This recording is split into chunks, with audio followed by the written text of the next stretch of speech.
Hey, what's going on? Hey, what's going on? Hey, hello, hey. What's going on?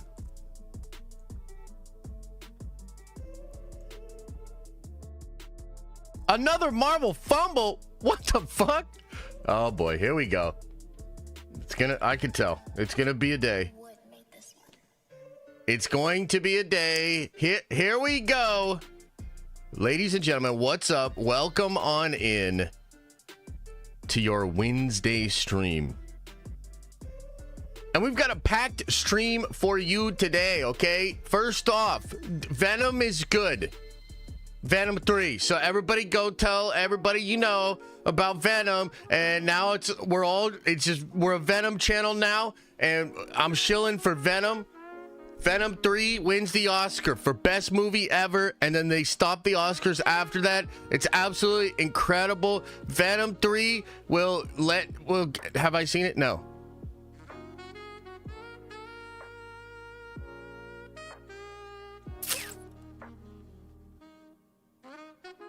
Yeah. No, I haven't seen that shit, though. You know, look, we're going to talk about it. We're going to talk about it. Don't you worry. Reclame, welcome back to the Nerd Avengers. What's up? What's up? Yeah. No, it's going to be a good one, man. We got to talk about that. We got to talk about Blade, the truth. The truth about Blade. And what the hell's going on with that movie? The supernatural side of the Marvel Cinematic Universe, all that good stuff, okay? And then we have to talk about Tom Holland, Spider-Man's 4s, and how all that's going to work. So, yeah, lots to get into today. How you guys doing, man? How's everybody doing? How's the week going for you today? I will also put this out there too. I'm feeling a little bit crazy today. Like more crazy than usual. So we'll see where that takes us. You know, we'll see where that goes. Oh, what the hell? Turn that... What? It's not even on. That shit's not even on. You guys probably didn't even hear that, huh? God, that's so annoying. Fem says, I haven't been around lately because I'm not really feeling Marvel right now, but I hope you and the family are good. I am excited for Spider-Man, though. Oh, that's cool, man. Yeah, no worries. I mean, look, Marvel right now is... I think they're still kind of trying to shake some of the stuff that was going on in Phase 4 in the last couple of years. Obviously, Deadpool and Wolverine was a big hit, but it doesn't necessarily change a lot of the stuff that we've been getting as fans and some of the vibes that are out there. It's interesting, you know, with regards to Venom, that's something I'm really curious about. Like, I kind of have it in my notes here that when we get into speaking about Venom, I just think fans are tired of the bullshit. Like, ultimately, I think that's really what it is. And you can signal all you want to fans, but once they kind of have an idea of what to expect with your stuff, and mainly I think Sony's really made the bed that they're now sleeping in, you know? So I totally get it. I understand it, and I appreciate that perspective. But yeah, family's doing well, man. We're doing good over here. We're doing real good. Rossi, thank you for the rose. Sony gonna Sony. Yeah, that's true, man. Got your coffee? Yeah, I had a couple cups today. I'm honestly, I don't know. I'm feeling, oh, you know what? I should probably just say this right off the bat. For people that are here, but for also people that are going to watch on the replay. Unfortunately, no member stream this week. No member stream tonight. No. We streamed yesterday, and appreciate everybody that came out for that last night, where we watched Rise of the Silver Surfer. I thought that was pretty cool. But the reality is this week is just a little all over the place for me, and I have some work that I got to take care of. So I need to kind of clear the schedule for today. No member stream tonight. I apologize. We'll be back at it next week. You know, we were deep diving on Noel, and I think it's maybe one of the worst deep dives we've ever done. Not necessarily because of me or because of you guys, but the depth that's out there as far as Noel's creation was kind of disappointing to me. You know, like I had expected, like with a lot of the other characters and a lot of these other things, I would have expected more from like Donny Cates, you know, more interviews talking about the character. Like I love hearing about the writing process and how all of that works together. But like when we looked at Noel, like I mean, there's just no depth to what Donny Cates is saying. Like he was like, yeah, I liked Eldritch Gods. I thought that would be cool. I asked Jason Aaron if he knew what All Black was. He had no idea, so I came up with this. That's literally it. Which is kind of disappointing. You know what I mean? Yeah, he's also kind of, yeah, he's not the best person to listen to. So it's been rough. So look, that's on me. That's on me. I had just assumed that what, in my opinion, is one of the coolest Marvel characters to come out of the past like 20 years, one of the coolest original characters we've seen. I had just assumed there would be a bunch of depth there, a bunch of thought, mythology, interesting conversations. That's on me. You know what I mean? And also kind of ironic when you think about what might actually be going on with Noel in this movie, because one of the complaints is that Noel is paper thin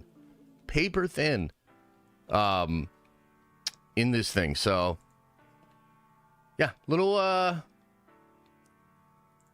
disappointing on that. So what I want to do is just get the next deep dive to be much better. You know, we're going to close out the year with 2 more deep dives, then kind of have to recalibrate what we want to do going into next year, which is so interesting, man. It's crazy how fast this year went, you know? So, I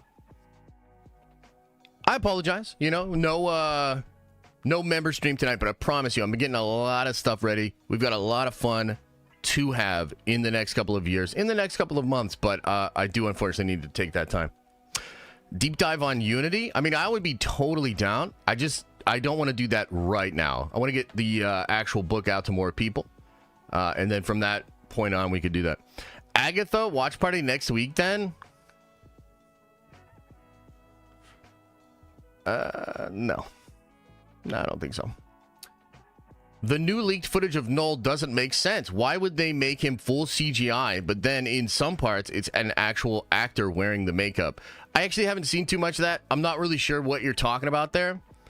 But I am going to go see Venom 3 tomorrow, and I am quite excited to check it out. And I'll let you know what I think about Noel tomorrow night, and then we'll talk about it on stream on Friday as well. Oh, the post-credit scene leaked? Okay. Yeah, well, you know, look, I'll look into that later. But again, I'm probably not going to make content about that. We're not going to really talk about it on stream. By the way, guys, I just want to make something clear. So the stream you're watching right now is not actually Venom 3. Like, I know I'm talking about Venom 3, but it's not, but this isn't Venom 3. So you should like the stream. You know, we only have like just over 100 likes. Can we get the likes up? I know people are real mad about Venom, but you don't have to dislike or not like the stream because of your feelings about Venom.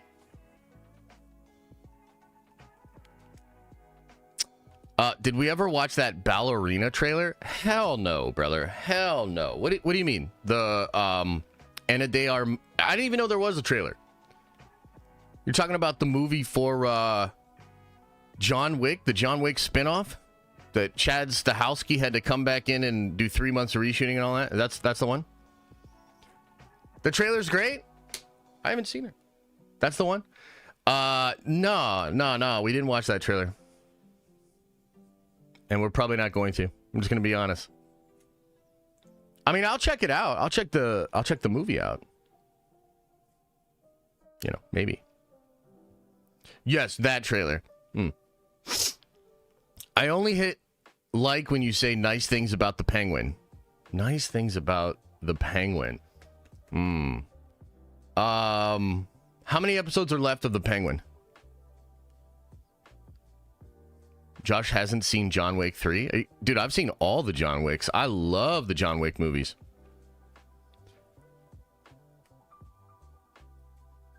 Blade totally is canceled? I don't think so. It was amazing. Of course you missed it. I'm very excited for it. God damn, coming in hot, Dark Angel. Holy shit. Penguin is like a 9 out of 10 for me. Okay. That's cool. Whenever Josh says something negative about it, time to dislike. Wait, what? You retracted your message? I wasn't even done reading it. Blade is more likely going to be canceled. I mean, we'll talk about it. I don't really know. I don't think so. I don't personally think so, but all right. I'd hit like more if a poll didn't tell me to. What? The poll's not telling you to do that. The poll's asking you if you did it. Holy shit. Look at this guy, man. This guy's the spin master. Watch the Transformers. Hope all is well out there. Hey, appreciate you, man. Yeah, that comes out on digital soon, does it not? Spin again? Oh my god. I tried to tell you last night Blade was canceled, but you never read my comments. Over on Twitch? I think I saw your comments, and I think I addressed them a little bit. I could be wrong, though. It's already out? What do you mean? It's already out on digital? Oh, man.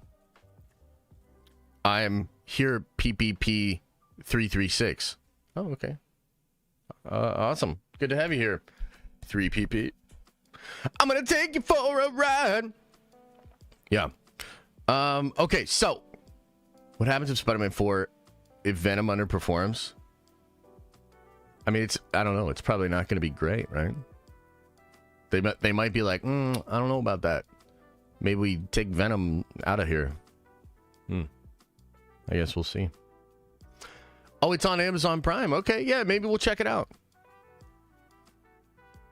Benjamin Reese says Blade is going to get pushed back and reshot with Wesley Snipes having a role. And after Wesley gets his solo character, final movie first. Yeah, you know what's funny about that is there is a lot of buzz out there, obviously, with regards to that and Wesley Snipes.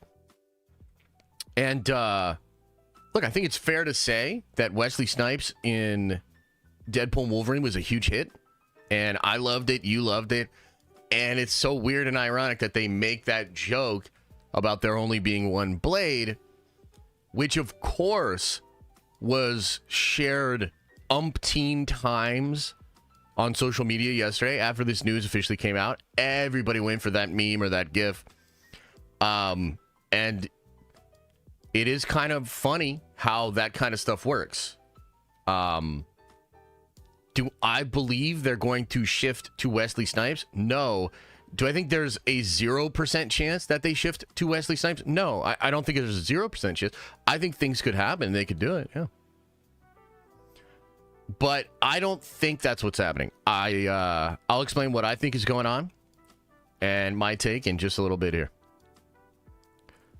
I don't know about you guys, but I'm loving the idea of Tom Holland being in a Nolan movie. Yeah, for sure. It'll be cool to see him in the Nolan movie. A lot of mystery about that Nolan movie. You know, I wonder, and I think I've seen some people make this point too.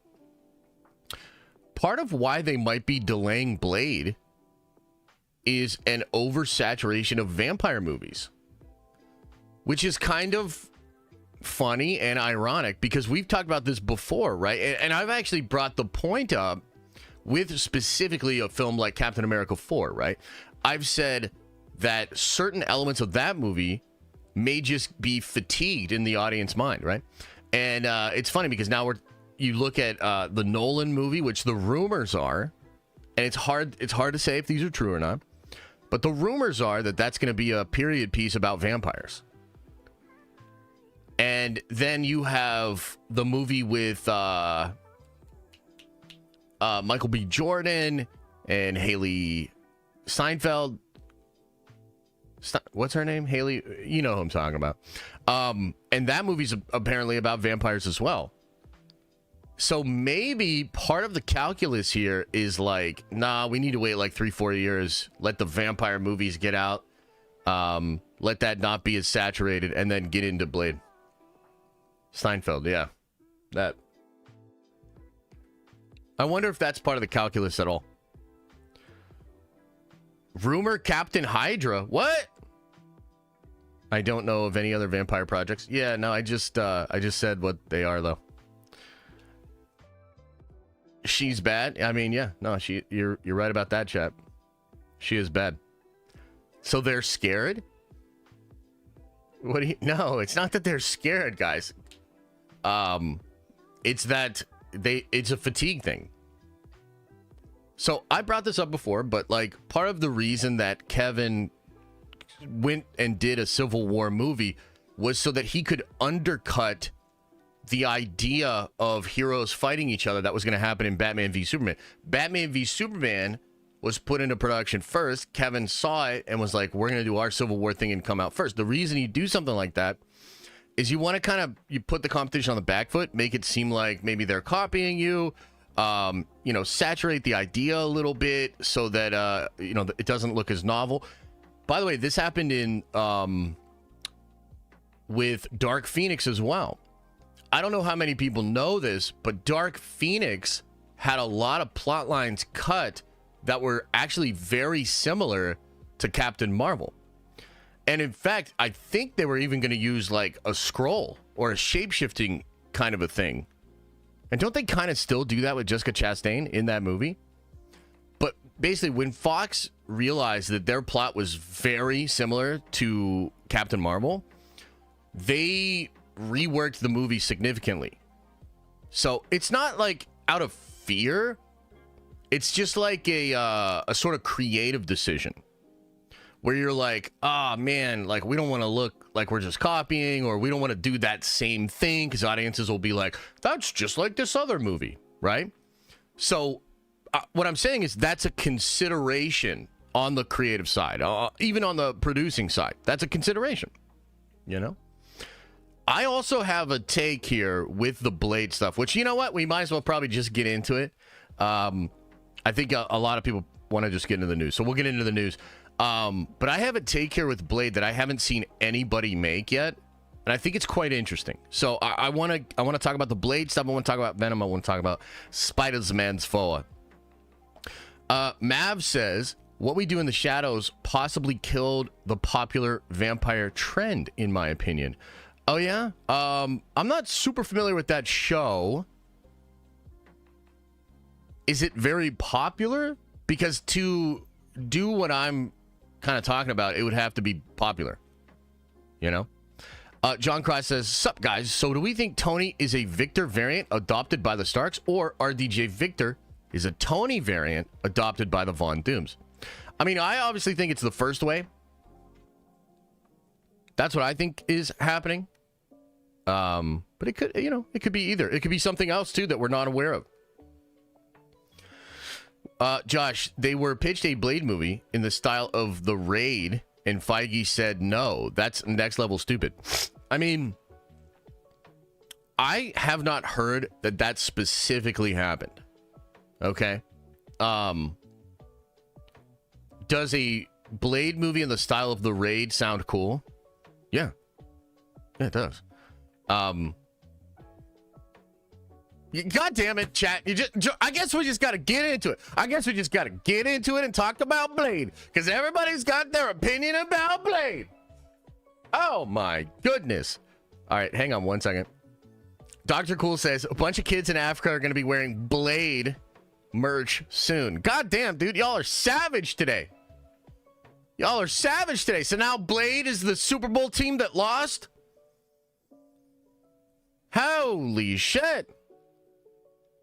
Yeah, shut up and dribble. Put the fries in the bag, nerd. Holy shit. Okay. Pause the music for a second. All right, you goddamn fiends. Today is October 23rd. And we've got news. Blade maybe canceled? What the hell's going on with that? We got to talk about it. Venom 3. It's actually good. It's going to be the best Blade Venom movie, and everybody loves Venom 3, and it's going to make $1 bajillion. We got to talk about that. Tom Holland, he's going on late night television to sell his NA beer to alcoholics and confirm Spider-Man 4. We're going to talk about it all, and I've got takes that'll make your head spin and your face cringe. This is the Nerdy News Rundown. Check. Check. Check. Check. But for nerds. Could be better there. Could be, the timing could be a little bit better. Okay, let's get into this. Let's talk about it. Let's talk about Blade.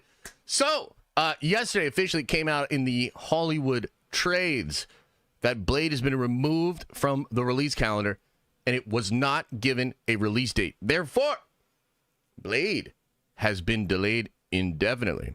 Now, a lot of people seeing this news, and let's be honest, the news cycle surrounding the Blade movie has been less than great, okay? I think it's gone through $1 bajillion writers. One of them exposed Marvel in a video on OnlyFans. You know what I'm saying? So, like, goddamn, Blade's been through the ringer. Remember, too, Blade was a movie that was announced before they had a director, before they had a script, before they had a story, and before they had the incredible fall off of Phase 4. So Mahershala Ali comes out in 2019 at dead-ass the last second of SDCC, and they had a logo, they had a hat, and they had a dream, and it was called Blade with Mahershala Ali. Now, I think it's also important to remember that the story of Mahershala getting that role is quite interesting. He had just won an Oscar, and he's the one that called Kevin Feige. So this is kind of an interesting story. It was well documented because it was such a weird story. Mahershala calls Kevin Feige. Mahershala wants a superhero role. Mahershala wants to be in the MCU.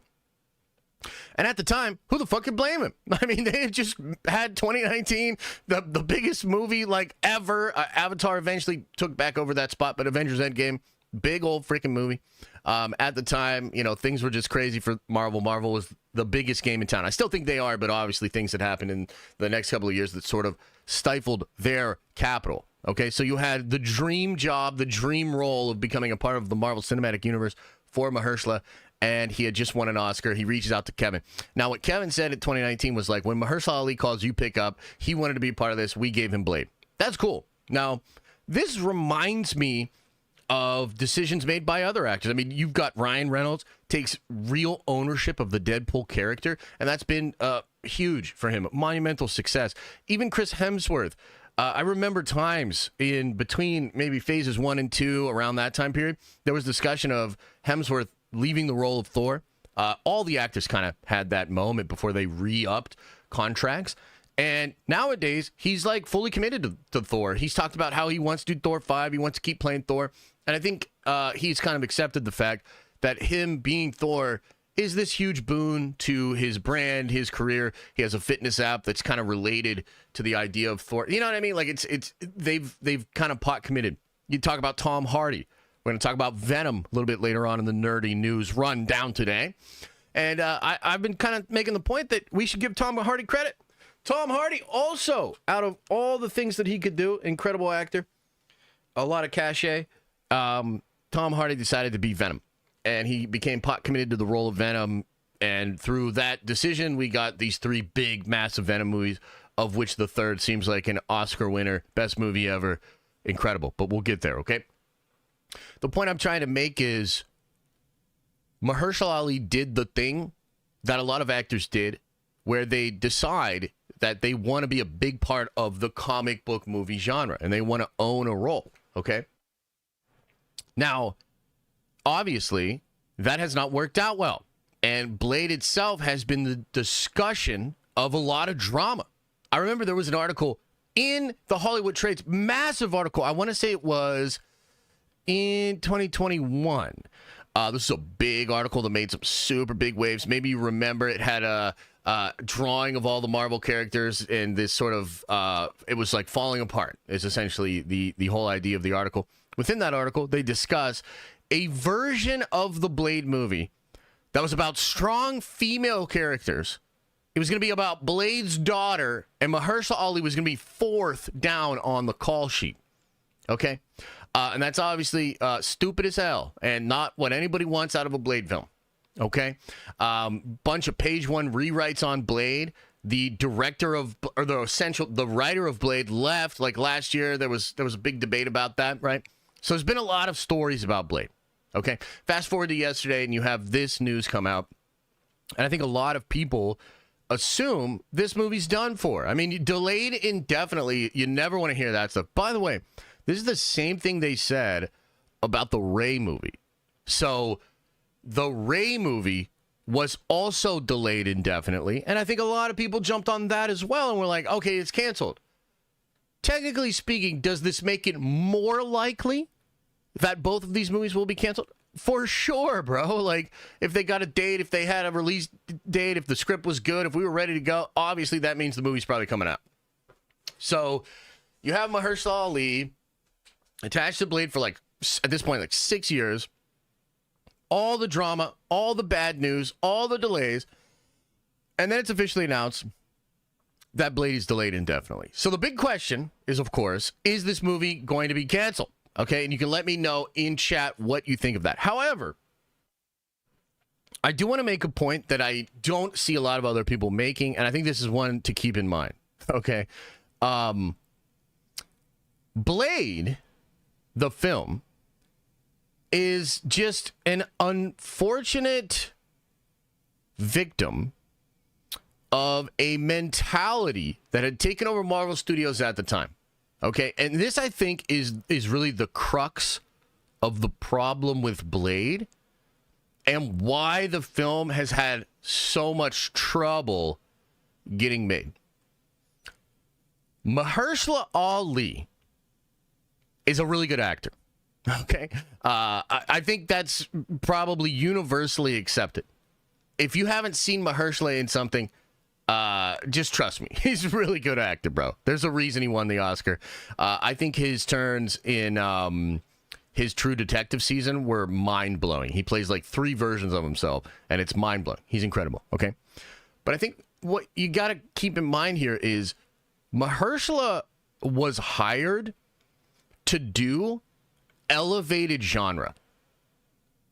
He was hired to do elevated character stuff within the genre. So we just watched this video on Monday. It was a great video by Josh from Xbox Live. By the way, I think it's so cool that a lot of you guys are discovering a lot of his other content. You're watching a lot of his other videos. I've seen that shared in the Discord. I think it's cool. Consider what we talked about on Monday and basically understand that that's why Mahershala was brought in. Okay? If you think about it, think about all the stuff that came out like in Phase 4. Okay? Essentially, they were trying to do like an Eternals with Blade. And I really do think that the mentality of the studio at that time was to do that elevated genre stuff and to take chances and to do stuff differently. So part of the reason that the Blade movie has been in such development hell is because as they were developing it, they were watching the failure of that structure over and over again. So they're building this movie, and as they're building this movie, they're watching Eternals underperform. They're watching a lot of other attempts at elevated genre underperform. They're probably, and I mean by they, I mean it's everybody, but it's really like Kevin and it's Mahershala. They're watching this go down. And I think there was just a pivot, and Mahershala Ali himself specifically I think, wanted to change the structure, the idea, the concept of a Blade movie. And part of the reason I believe this, I mean, if you just pay attention to some of the rumors and the leaks that were out there, right? Mahershala did not love the strong female wham in Blade. He didn't want to do that. It seems like when the movie changed into just Blade fighting vampires, because that's the big report, right? A couple of months ago, I think it was Daniel RPK, maybe it was somebody else. One of the scoopers kind of said they've made Blade basically just into vampire fighting, and they've stripped out some of the elements. This is the new writer that comes in, right? So the new writer comes in, and they kill, maybe some of the romantic period piece stuff with his daughter. Mia Goth is no longer in the movie. Like, you can kind of like see from the rumors that they're stripping a lot of the elevated genre stuff out of the movie, and they're just making it fucking Blade versus vampires. And it seems like Mahershala is actually down for that. Okay, so I just wanted to kind of keep in mind that, because it's one thing to sort of watch what's going on in Blade and point the finger and be like, they can't get it right. What the hell? What's going on? I think it's important to remember the context of Phase 4. Did you really want the Phase 4 version of the Blade movie? I personally did not. I think that would have fucking sucked. Okay? So you have an entire studio rediscovering its identity after getting way away from formula is, I think, the story of Phase 4 and early Phase 5.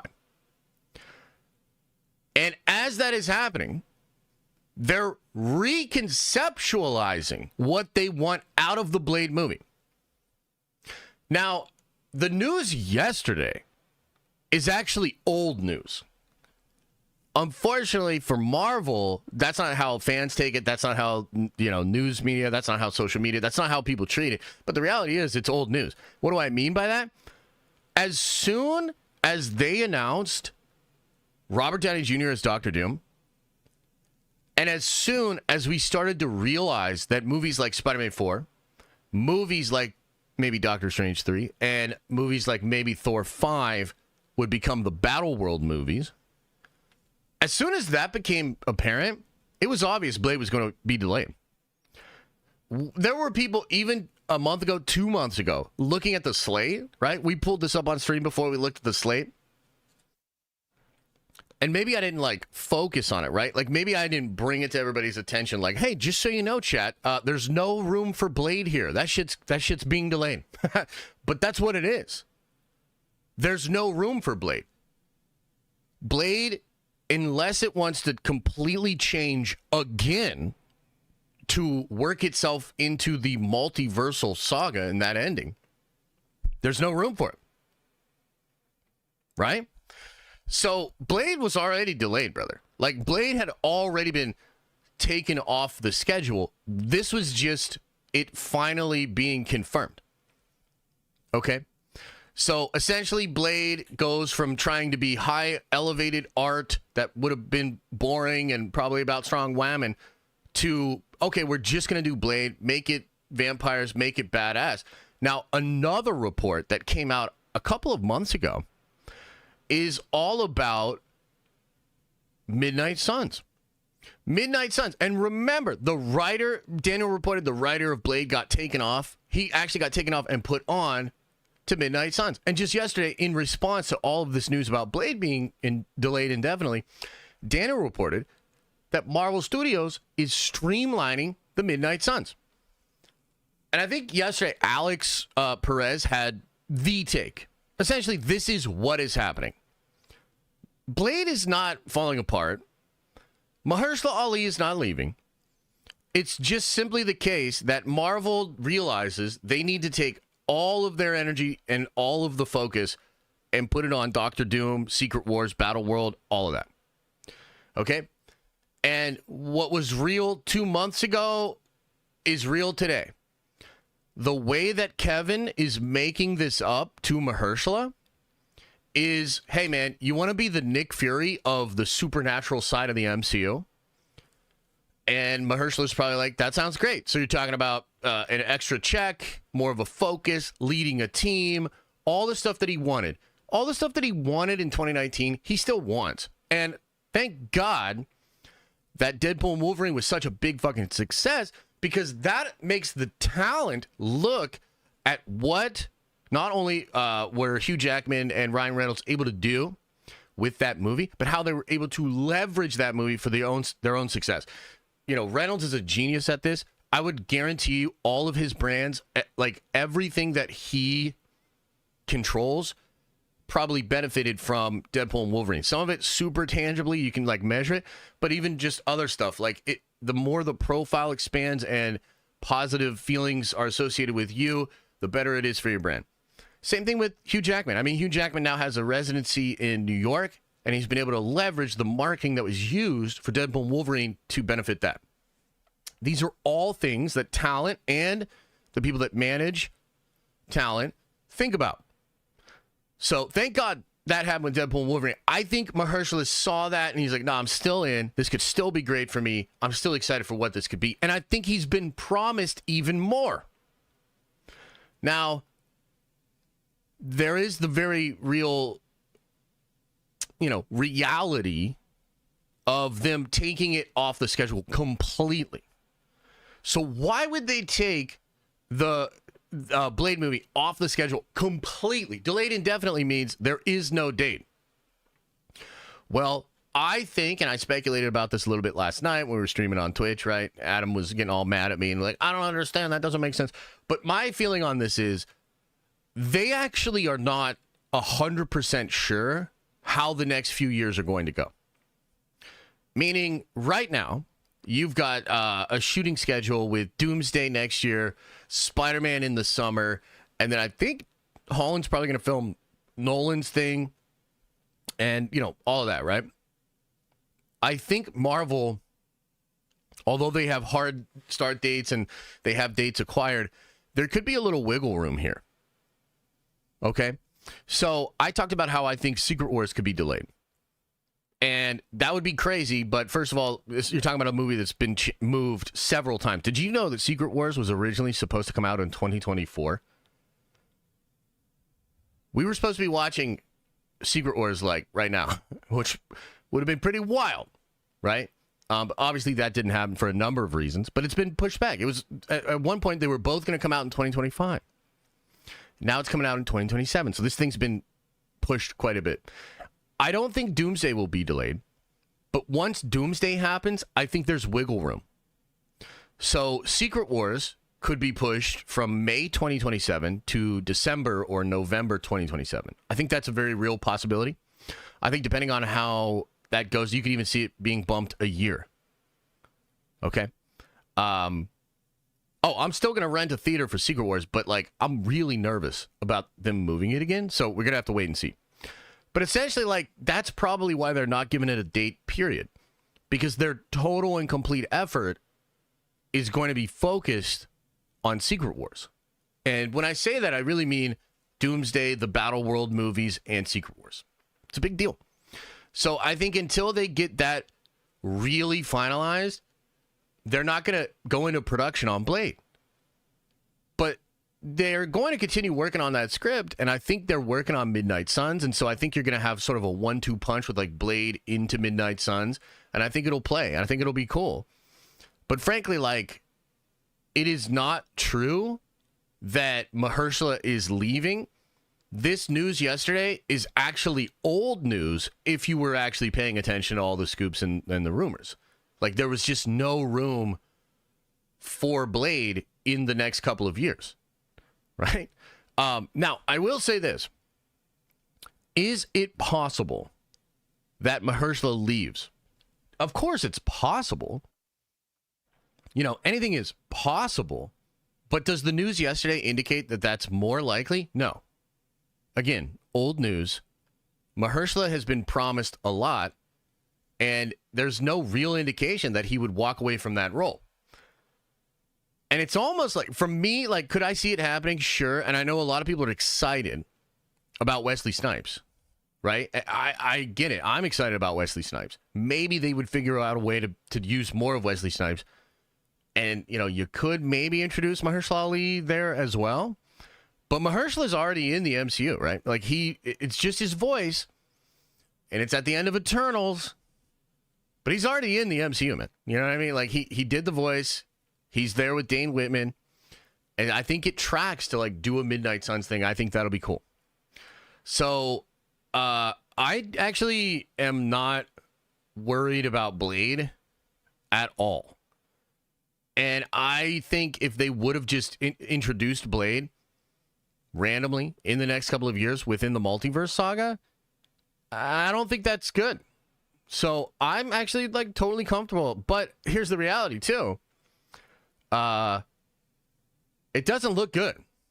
It's not a good look, right? It continues to be a meme, and Blade has had so many problems. And those problems have been televised. It doesn't look good. So it continues to sort of be, you know, a stain, a blemish on Marvel Studios.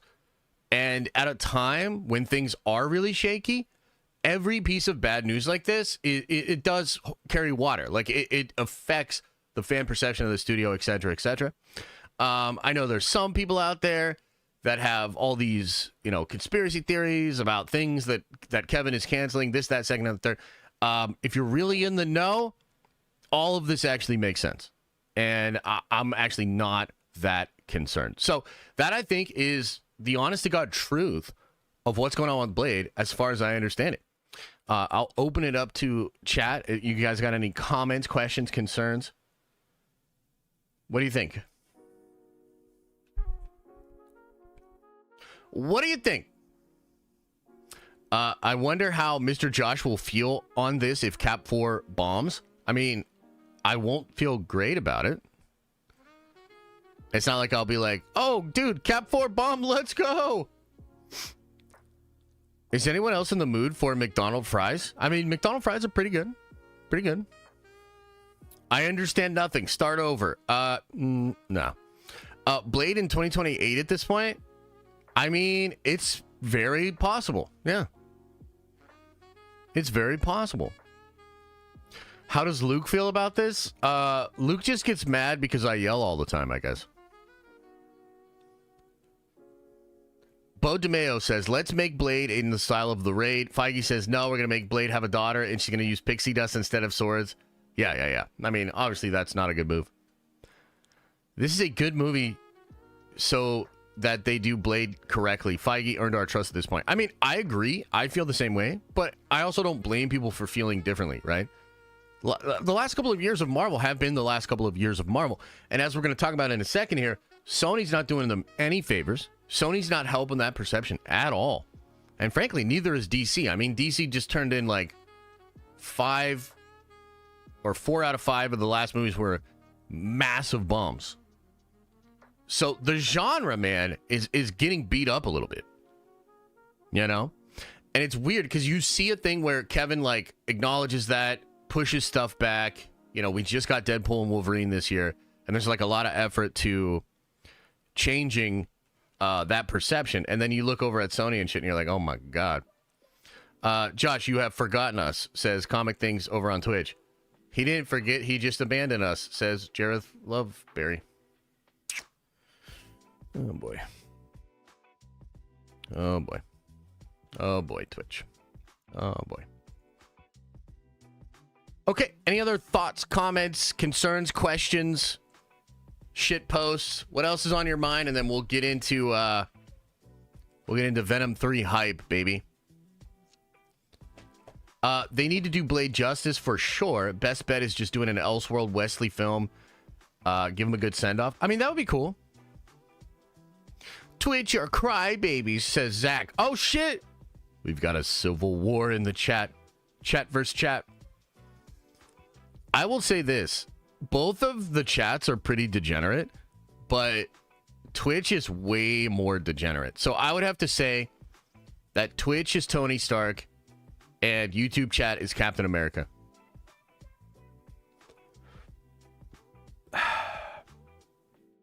Any concerns that they'll Eternals, the Midnight Suns? No, I don't think so. I think they've learned their lesson. I mean, here's look, here's what I think is going on. I've been pretty consistent on my thoughts on this, right? The main thing that Marvel is doing that's questionable is taking stuff that was developed during Phase 4 and trying to sort of fix it as much as possible while also introducing the new batch of stuff. That's why I would have canceled shit. Like, I would have hard canceled some stuff so that there's no fucking question, right? So we think about Captain America 4. Bro, if Captain America 4 was greenlit after Deadpool and Wolverine, I feel like we'd all feel much better about it. But it's not.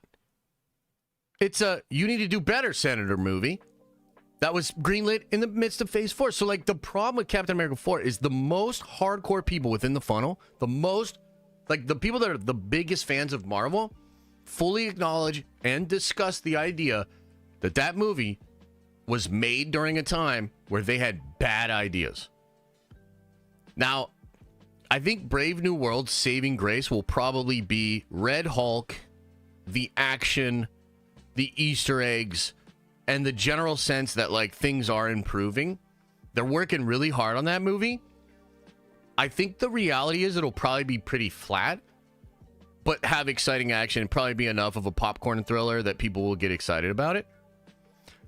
But, like, the whole issue with Captain America 4 is because it has one foot in the past. Same with Agatha. Same with Ironheart.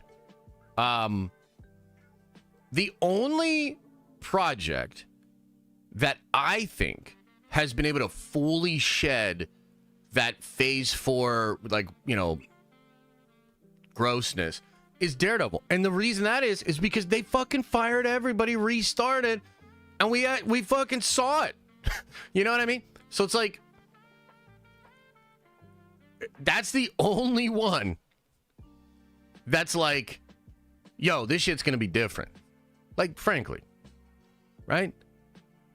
So I'm just, I don't know. There's some of what they're doing right now I'm not a huge fan of. Like, I would have canceled some of these projects. Like, I would have canceled Agatha. I would have canceled a lot of shit, guys. I would have fucking went cancel crazy. And Marvel decided not to do that. Now, can they weather that storm? Probably. Would things be better if they had just canceled stuff? I think so. But, you know, these are opinions, and they're just doing their thing. Josh supports cancel culture. Okay, so imagine if Kevin Feige would have come out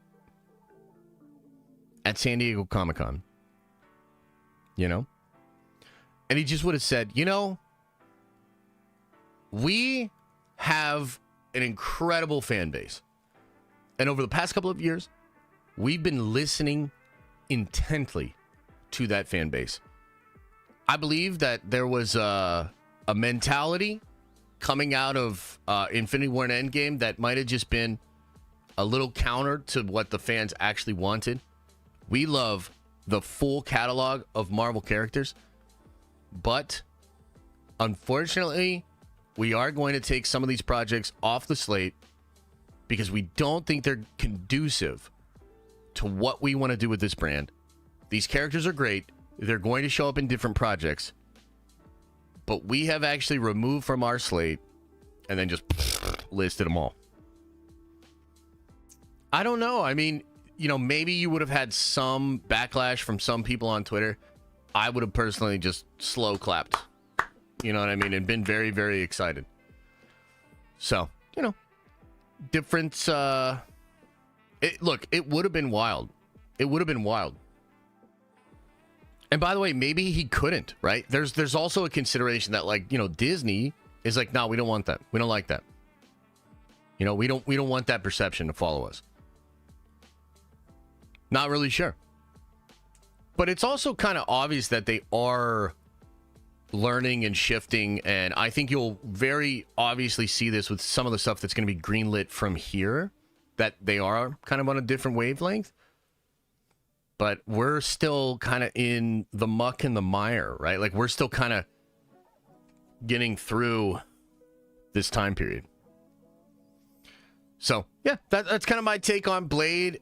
More bad news, but the reality is, I think that movie's gonna be fine. It's probably gonna be better than it was before, and it'll be sick when it finally comes out.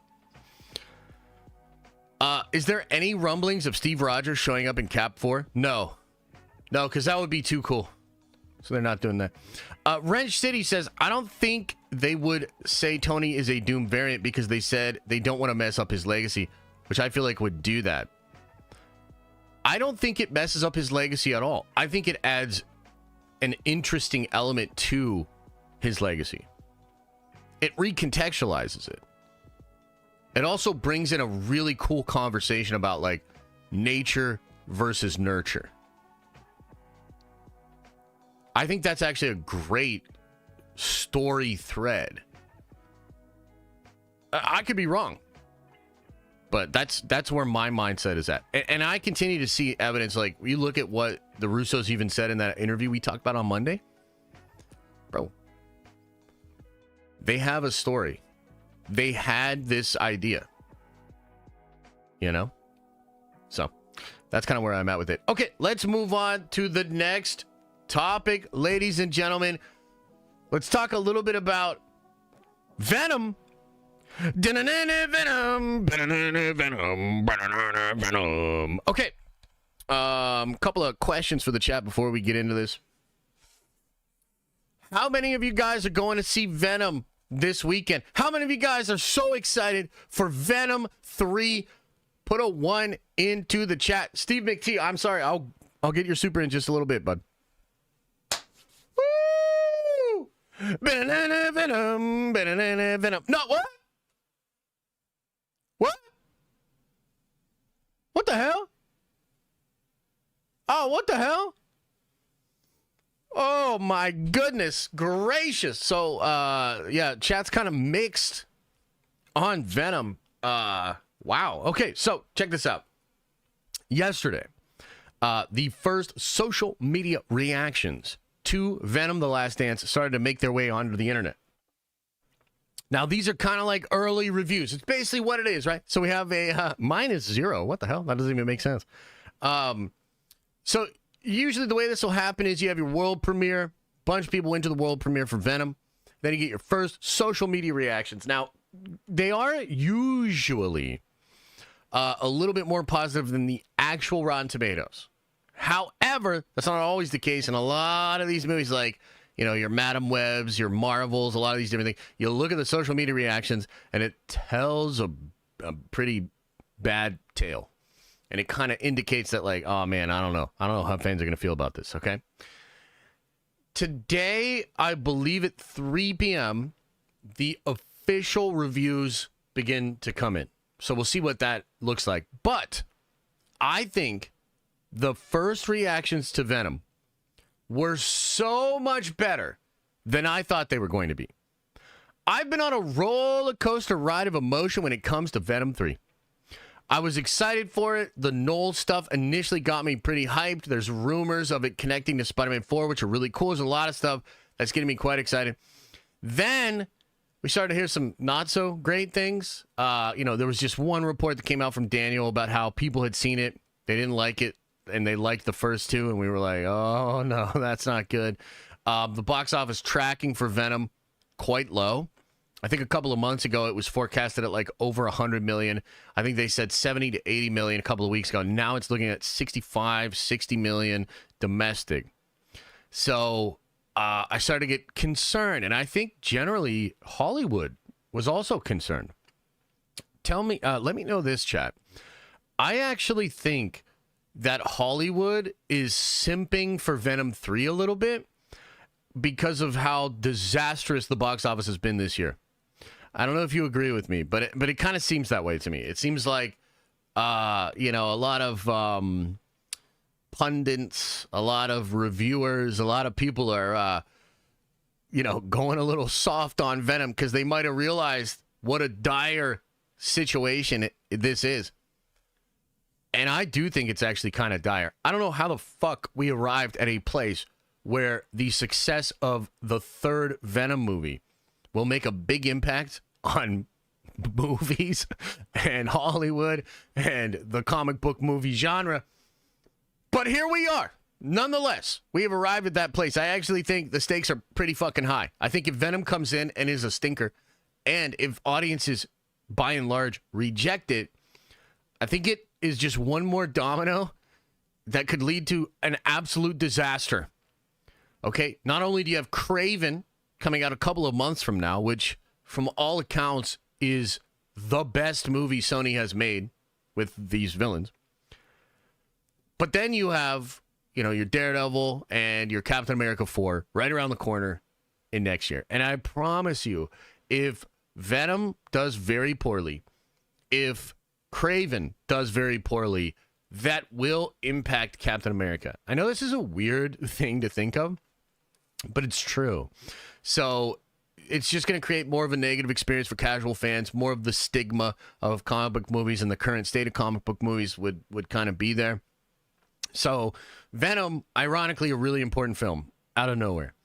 And I was expecting the first reviews to be pretty bad.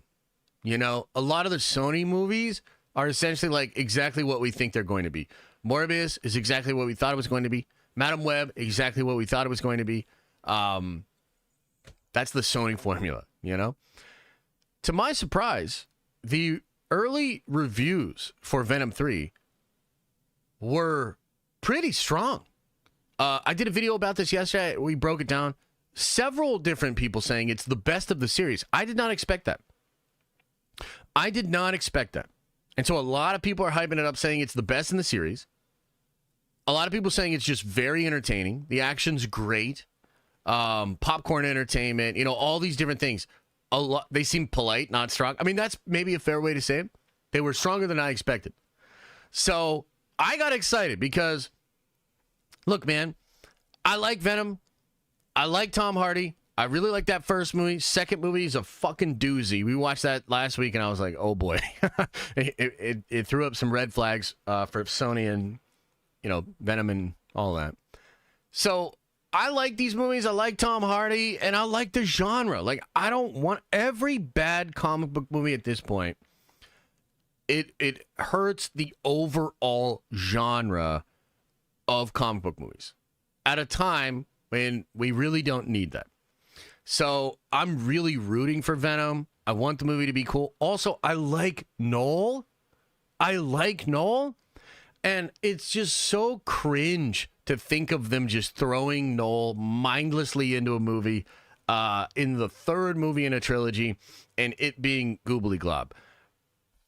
Wouldn't that kind of like stop all momentum for Noel and for everything Sony wants to do? Like, if that happened, that kind of puts the kibosh on Noel. Like, you can't really get excited about it. Like, basically, like, if Avengers had sucked ass, and then at the end, you see Thanos, it doesn't matter. You know what I mean? It's just like, oh, okay, well, that shit sucks, so I don't care. And so I was fearing a lot of that stuff. The reviews yesterday got me excited. Now, here's the thing, though. You know, we did the video. I was talking to you guys on Discord. Talked to you guys last night on Twitch about this a little bit. And if I were Sony, I would be paying attention to those things because, y'all ain't buying it. Like, from what I saw yesterday, I mean, first of all, the video's not doing super great, which just shows kind of like a general lack of interest in the reviews for Venom. But also, you look at the comments, holy shit, bro. There's a lot of people just looking right past all of that stuff. And so the perception of Sony is outpacing the perception of these reviews. Fans are not embracing this movie. So we're going to find out today in about 3 hours. We're going to find out what the Rotten Tomato scores are, what's the actual reviews here. But I think things are so bad for Sony that they're going to need high 80s or 90s to get fans to overcome the perception they have of that movie, of Sony, and to go out and make this movie a success. And I don't think that's what we're going to get. I think we're probably going to get something between the 60s and 70s And that would still be great for them. That would still be great for them. So, part of this roller coaster ride is not over. We will see what the Rotten Tomato scores are later today. I think they're going to have a big impact. If they're very high, I could see this movie doing well. If they're moderate to low, this movie is... And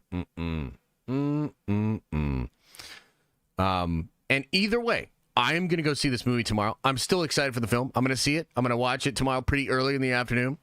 I will be doing a sort of first reaction and review video for it tomorrow.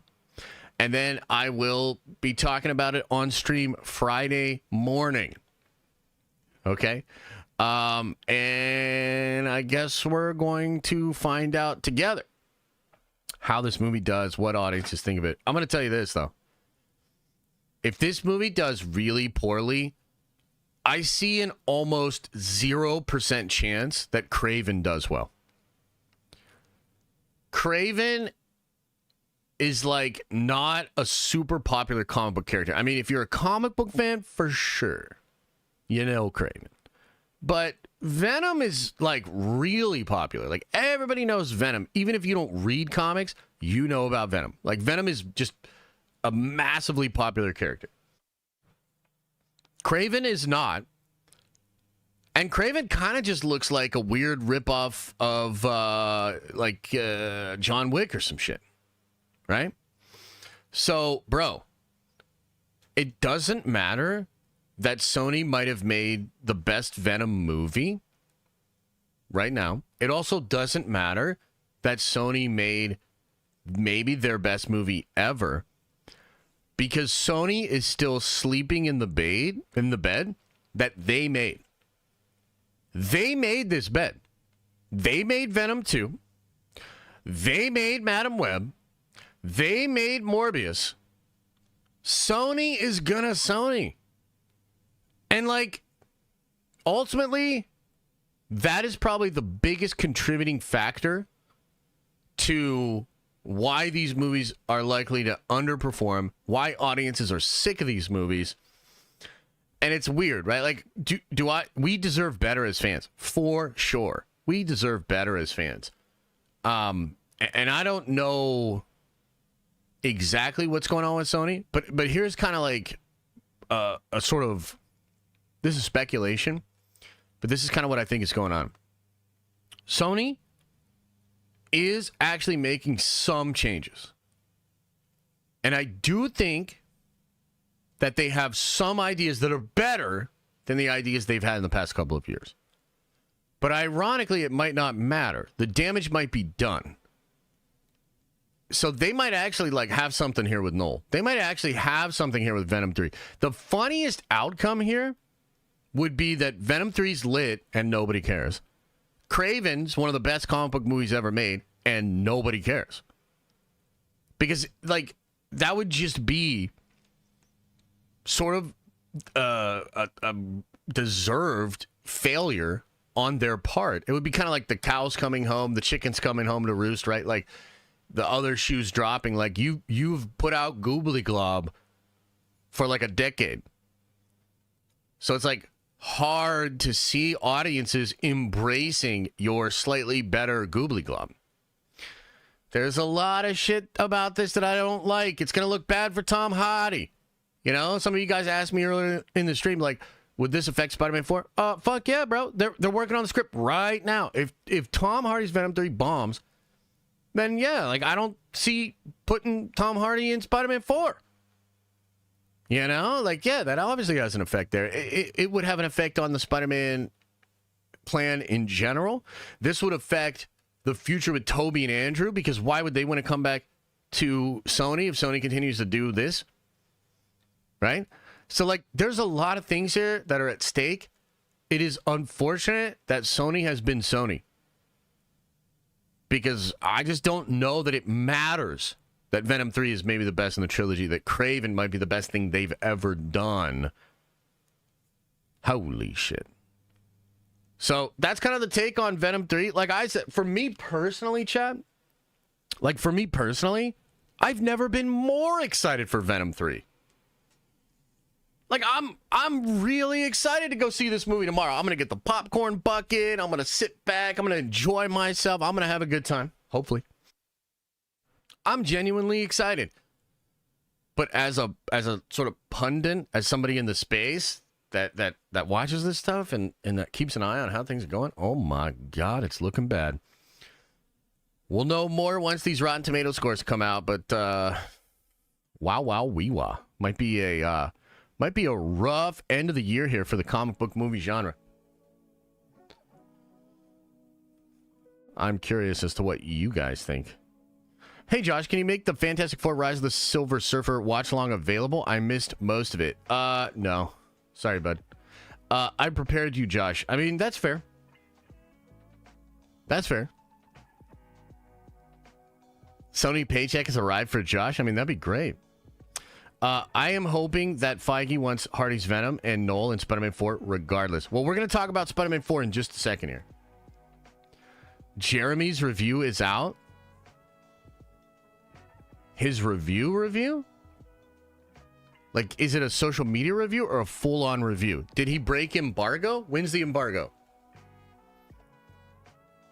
Hang on now. Hang on now.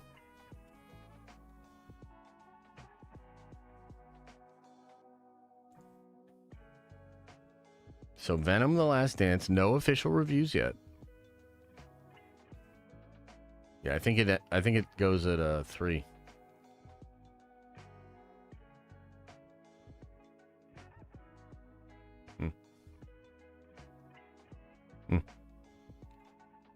It's an official review? Oh boy. Should we watch it? Not gonna lie, alien parasite turning me into... Oh, it's an official review. Should we watch this, guys?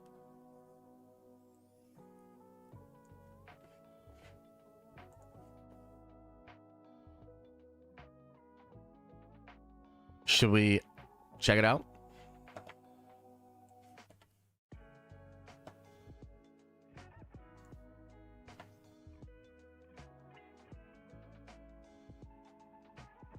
All right, let's watch this. Let's see what he has to say.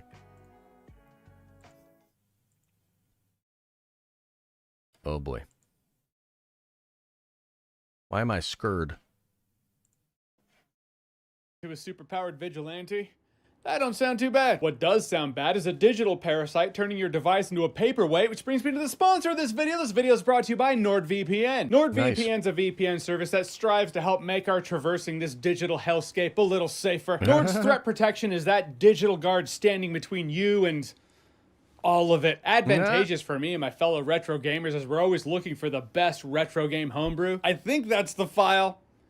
This is the file? Right, good to have Nord in your corner there that'll stonewall something if you zig when you should have zagged. And keeping it in entertainment, Nord's great if you're just looking for that binge. The show or movie you like, though it's available on the streaming service, might not be available in your region. You can change your digital location with one click. With the ability to choose between over 5,000 servers in 60 countries. Enjoy the binge, my friends. So click the link below, go to nordvpn.com/Johns. Users can get a huge discount with the purchase of a 2-year plan plus 4 extra months. All backed by Nord's 30-day money-back guarantee, and you know I always appreciate that. And now, this isn't really a horror movie, but werewolf intro? I'm just feeling it. What the hell? So Venom: The Last Dance is the concluding chapter to the Tom Hardy Venom trilogy, a phrase I never thought I'd say in my life, but here we are, so here we go. Also, I always want to call it Venom Save the Last Dance. Save the last This time dance. around, new aliens, symbiote hunter aliens from the Venom homeworld have come to Earth to hunt Venom, because Venom holds the key to freeing their boss, essentially. Okay. Arthas. That's right, the Lich King on his throne. Not really. Null's his name. But I thought of the Lich King. In fact, that whole intro looked like a Blizzard cutscene.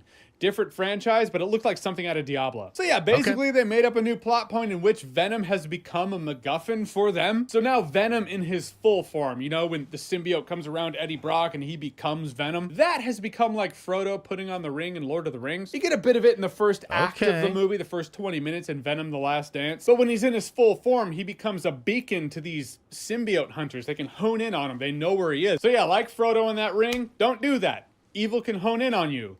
So now what do? Eddie Brock and his symbiote alien backpack are gonna go cross country. Which means, to be fair, they do play up that which has been a standout in these Venom movies, which is this bickering buddy odd couple with an alien friendship. And it's basically what you have to carry you through a large portion of this film. Yeah, you have these scientists in Area 51. It's not Area 51 anymore. I guess they're shutting that down. It's below Area 51. It's Area 55. It's different. If they weren't shutting down Area 51, they wouldn't have the tools necessary to take on the aliens at the end. Making shit up for the sake of shit happening.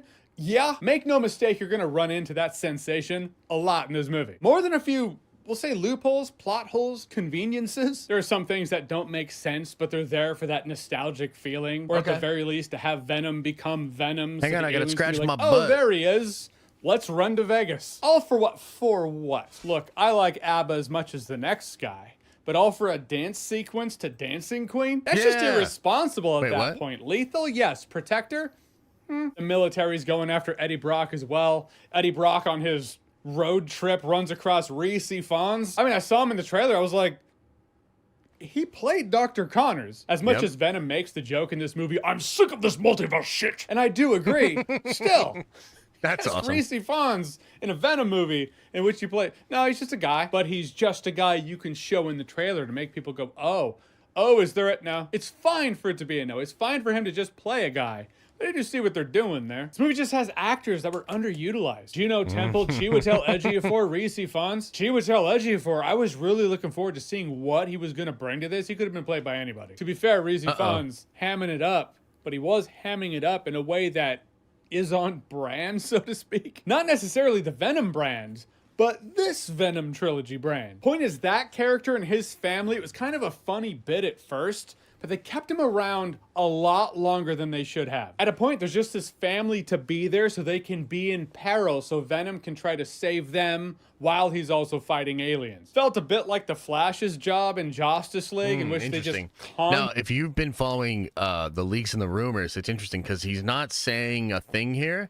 And it's like, okay, did they change that thing? Conjured a family out of thin air, so the Flash had something to do there. To be fair, without this family in the movie, the last act would have felt like it needed something else. But that's the point. That's actually the point of the entire film. There are these ideas in here that work in a bubble. When they try to come together for the bigger picture, the movie doesn't quite find symbiosis. The last act is pretty fun, has some fun action. Kind of feels like a video game, more specifically the Spider-Man 2 video game. Symbiotes everywhere. I was kind of playing the mental game of who's the goo, because I just didn't know who was on screen. Who's the kind goo? of feels like a retcon, since in the first Venom movie, a big part of the plot was that it's very rare for a human and this alien parasite to find symbiosis. In Venom: The Last Dance, the movie's just like, no, fuck it! Look, in the end, Venom: The Last Dance, you already know if you're gonna like the movie. Here's how you can tell. Did you enjoy the previous Venom movies? If so, you'll probably enjoy Venom: The Last Dance. To be fair, you could probably take Venom: Let There Be Carnage out of the equation, as Venom: The Last Dance is a definite improvement on that. Thank God. If you didn't like the first Venom movie, there's no reality where you walk out of Venom: The Last Dance like, wow. So I think that's the take, man. Like, that's the take. And, like, to some of you guys, like, that might feel terrible. But to me, that feels great. Like, as a person that really liked the first Venom and really didn't like the second one, that's basically all I needed to hear. All I needed to hear was, like, it's definitely an improvement. And if you like the Venom movie, you'll like this one. They finally found their stride. The Venom movie. That always should have been. No, not gonna happen. All in all, this movie is absolutely a mixed bag. It's ham and cheese fun in that mid-2000s comic book movie kind of way, which, to be fair, is now in the realm of nostalgia. Tom Hardy's a professional who's clocking into work, and we get a solid emotional moment in here. But as for a Venom trilogy, I just think we should have gotten a better one than the one we got. This movie could properly be titled Venom: Things Happen, because that's the thing I can guarantee you. Things do happen in this movie. Thank God. What they are, in one ear, out the other. It's becoming fuzzier and fuzzier as the minutes go on. A connective thread of cohesive storytelling? Not here. So your mileage may vary. But for me, I'm just not going to remember it in T-1 day. Yeah, so that trilogy happened. Want to be fair and give credit where credit's due, I appreciate the fact that the movie's not that long. Internet says this movie's an hour 50 minutes. I checked my watch when it ended without trailers, and if you don't stay for credits, it's about 90. So I appreciate that. Normalize the 90-minute blockbuster. Let's bring it back. And this concludes the Tom Hardy Venom saga.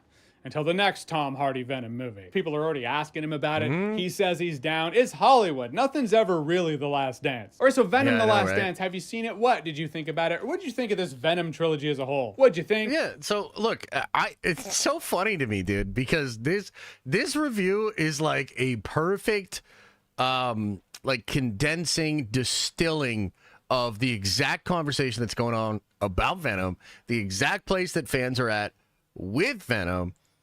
And I think it really just depends on how you feel about both of these movies. You know what I mean? So, like, you know, good review, but how do you rank? Pretty, you know, it lines up with a lot of what we've heard, right? So here's something that's really interesting. I don't know if Jeremy Jahns is a Rotten Tomatoes reviewer. He might be. I'm actually not sure. I don't think so, but he might be. Out of curiosity, guys, what would you think? Like, would you think he would give a fresh tomato or a rotten tomato for this movie? Like, what do you think? You think that's a fresh or rotten? Dude, we got to go to the polls on this.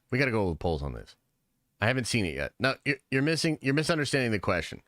After watching his review, do you think he, based on what he said, would give it a rotten or a fresh tomato?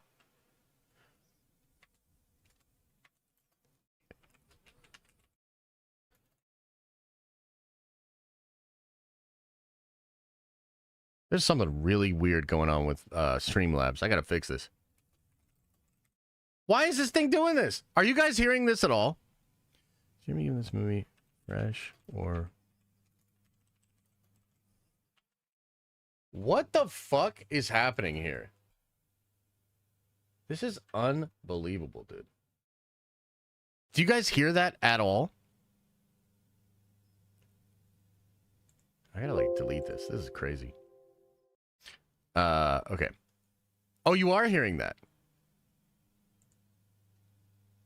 Like, what was that?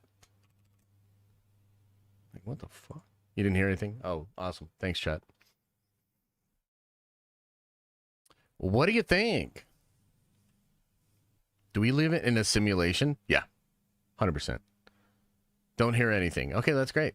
I had to take the nerdy news rundown thing out of here. It just kept going, it's like the news, but for nerds. And then it would, like, restart and be like, it's like the news. It's like the news. Like, what the fuck is that about?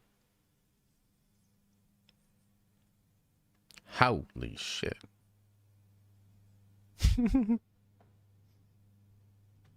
That question doesn't make sense? Jesus Christ. Jesus Christ. Oh, yeah, you're right. It doesn't. You know what? I'm going to end the poll. We're not even doing the poll anymore. Hey, I told you. I'm having an off day. Okay? I'm having an off day. I told you at the beginning of the stream. Holy shit. So, I'm going to answer the question for you guys. He'd probably still give it a fresh tomato. I think Adam had the correct take, which is weird. I think he would give it a 6 out of 10 and give it a fresh tomato. So, despite everything he just said, I still think you could see a fresh tomato from him. I think you still could see a lot of fresh tomatoes out there on Rotten Tomatoes. Yeah. Which would ultimately be good for the movie. I mean, I think if this movie cracks the 80s, I think you could see that 65 get back up to 70, maybe 80. Word of mouth seems to be stronger than ever right now. There are all sorts of examples of this, but like word of mouth is very powerful both ways right now. Word of mouth can make an underperforming movie an all-time bomb. And word of mouth can make a movie like Guardians of the Galaxy 3, which actually initially underperforms, almost get to $1 billion over time. So I think right now word of mouth is very strong. And part of that word of mouth is the Rotten Tomato aggregator. Unfortunately, I think Rotten Tomatoes continues to be really important 2 movies. So, yeah. We'll see. And we'll see the Rotten Tomato score later today, you know? We'll see the Rotten Tomato score later today. Okay, let's talk about Spider-Man's 4s, and then we'll break into Q&A. We'll chill for a little bit here, okay? So, last night, Tom Holland went on the Jimmy Fallon show. Unfortunately, some people in the crowd actually spoiled that he had confirmed Spider-Man 4 before the actual thing. There was somebody that like literally took a photo of the ticket, because I don't know if you know this, but they don't actually record those things live in the middle of the night. They do them at like 4 or 5, and then they air them later at night. So people had already seen Tom Holland on stage with Fallon confirming Spider-Man 4. I will pull it up for you either way, though, so you can check it out for yourself. Here we go. Check this out. There is some chatter that Spider-Man 4 is happening and that you'll be back as Spider-Man.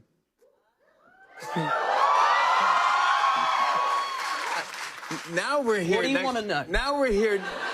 Now we're here. We're touching. Now we're in the same room. Can we confirm this tonight? It's happening. That's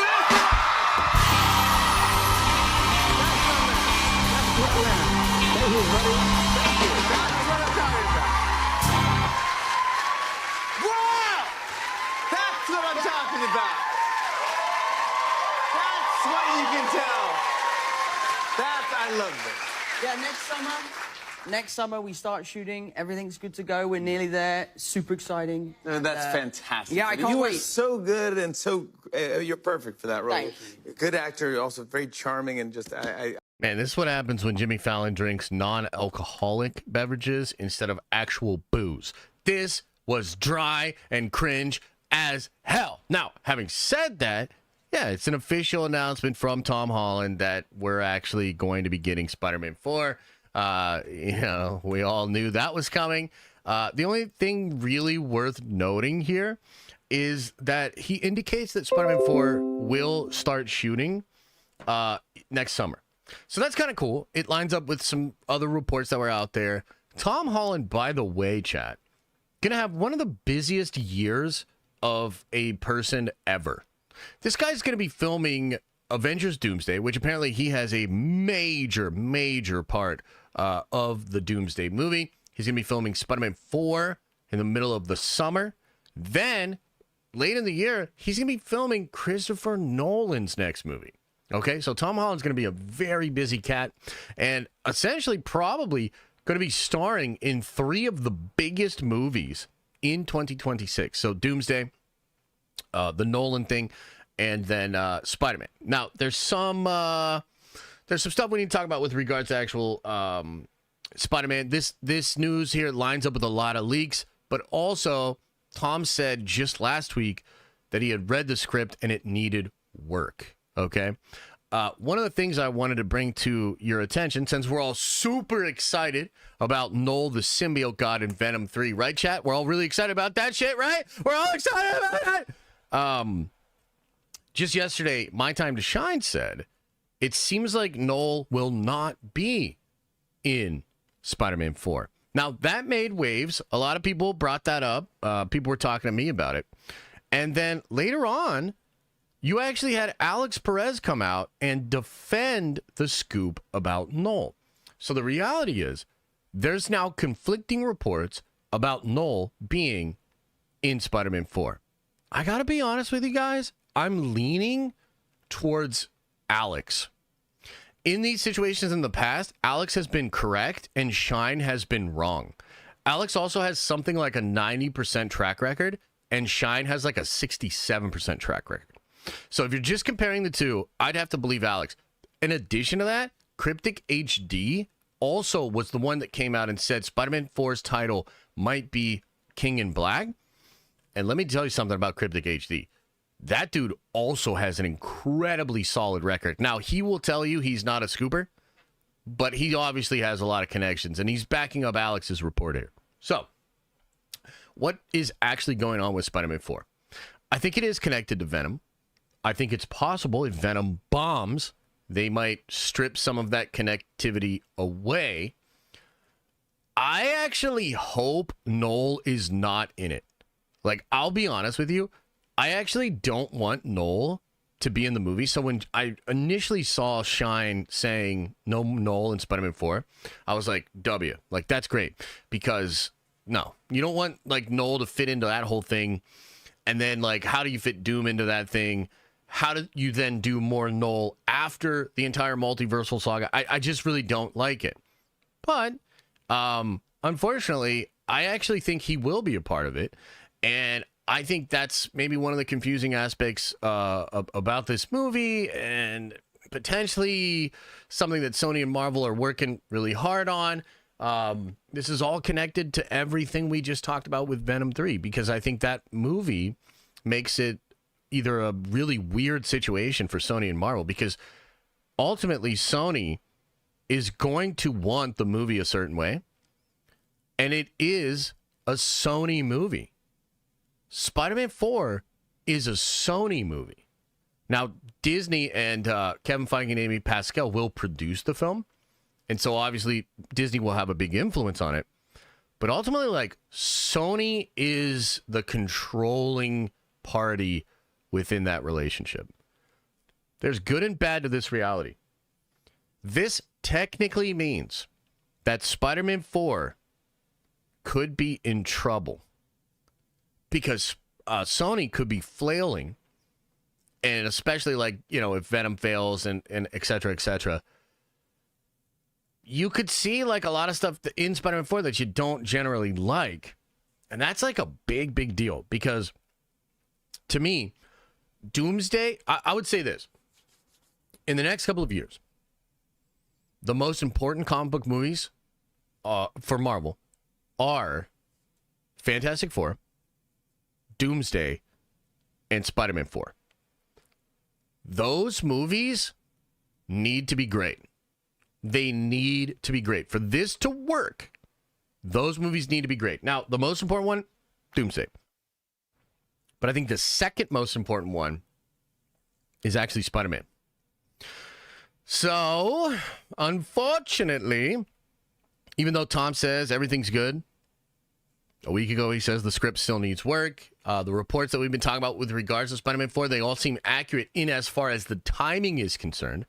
Seems like they are making this more cosmic. It seems like they are putting Noel into this movie. It seems like it could be King in Black, and yet also tie into Battle World, the multiversal saga, and all of that stuff. So, I don't know.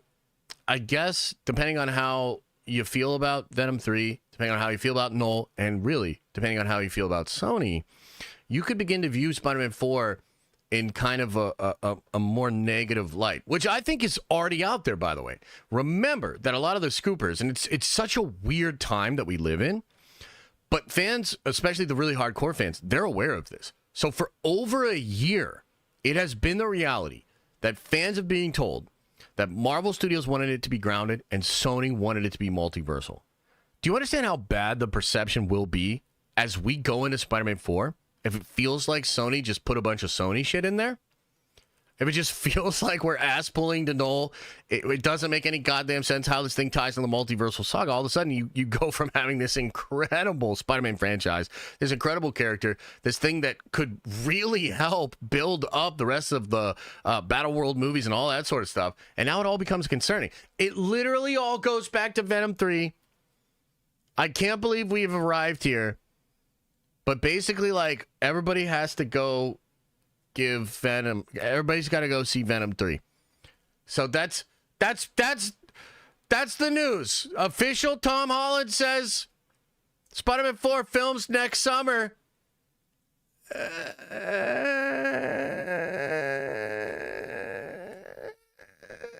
I'm a little worried.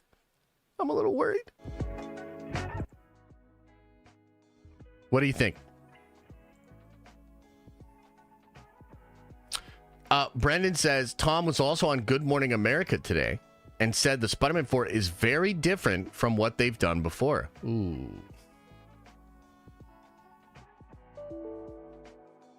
What the hell just happened?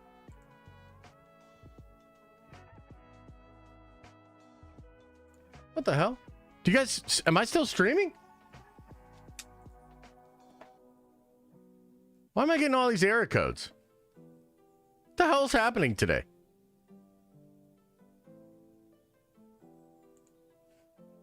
What the... What the hell's going on today? Holy shit.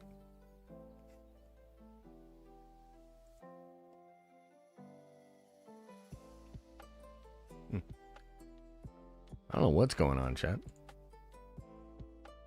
New Dan to Dan tomorrow? Sick. I'm excited.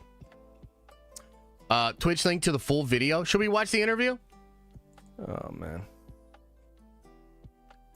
Oh, man. Where's the interview? It just has the article, bro. Okay, here's the interview. 6 minutes? And also, what the fuck? Why does this look like shit, dude?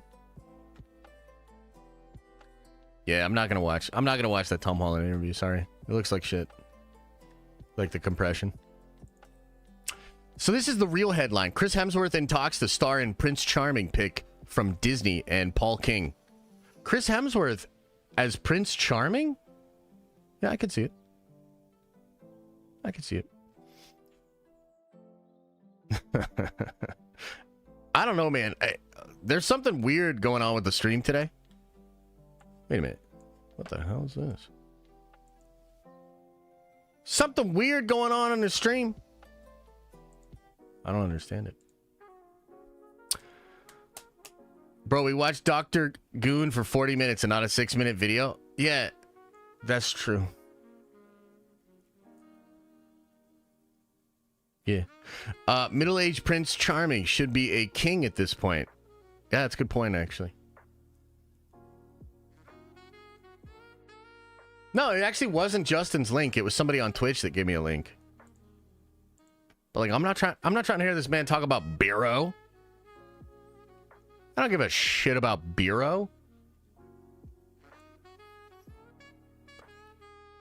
I don't care. I just want to shit on Justin. Oh my God, guys. What is going on today? What's with the vibes lately, guys? What's with the vibes, okay? Is there like some impending doom happening in just a couple of weeks? Is there some real tense situation that everybody's really concerned about? Are you guys taking out all of your frustrations on me? Everybody, is the world a confusing and tragic, spiraling out of control cesspool? And you gotta come in here and you gotta drop all that shit on me? All I'm doing is giving fantastic analysis about very important news in a very humorous, funny way, and creating an incredible community and vibe. That's all I'm doing. Okay? So, let me explain what's going on. Okay? Mandatory fun. Mandatory. Okay? You show up in this stream, you're having fun. Why? Because it's mandatory. Mandatory fun. No doom, no gloom, and everybody's got to go see Venom 3. Rossi says, hey Josh, who's your favorite X-Men? God damn it. All right, let me catch up on some of these chats. Let me catch up on some of these chats. Javier says, good morning, much love. Appreciate you, brother. Thank you. Noah says, I had the best sleep of my life last night thanks to Penguin. Great show, but such a bore. Snooze Gwyn, Doom Vengers for life. Yeah. Yeah, Penguin continues to be the most boring shit on television right now. You know what? Is that what's going on? Like, everybody's just so pent up about elections and world politics? Is that why you guys like Penguin?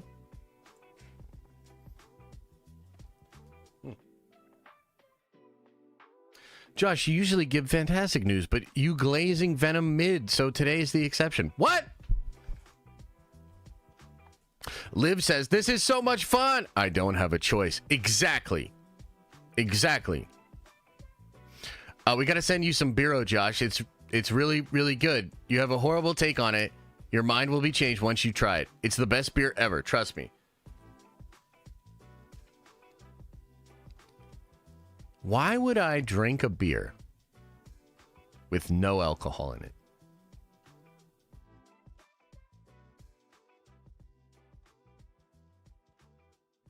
Like, it doesn't matter if it tastes good.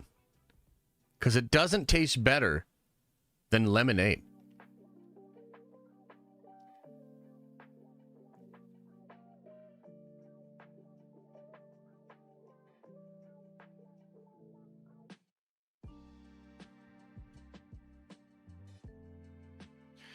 It doesn't taste better than apple cider.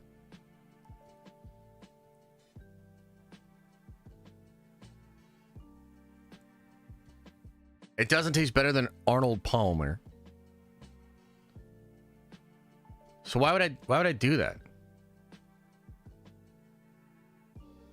Like, NA beer is only ordered while everybody else is drinking beer so that you feel less awkward.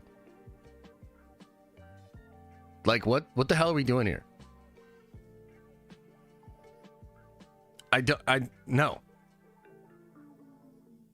Like, imagine being like, you know what? We can have beers at 10 a.m. They don't have any alcohol, though, so, like, we'll be fine. And it's like, what? What? Hey, look, maybe I don't understand it. Maybe there's this whole untapped market of people that want to taste an alcoholic beverage taste without the consequences of having alcohol in it. It's better if you want to drive.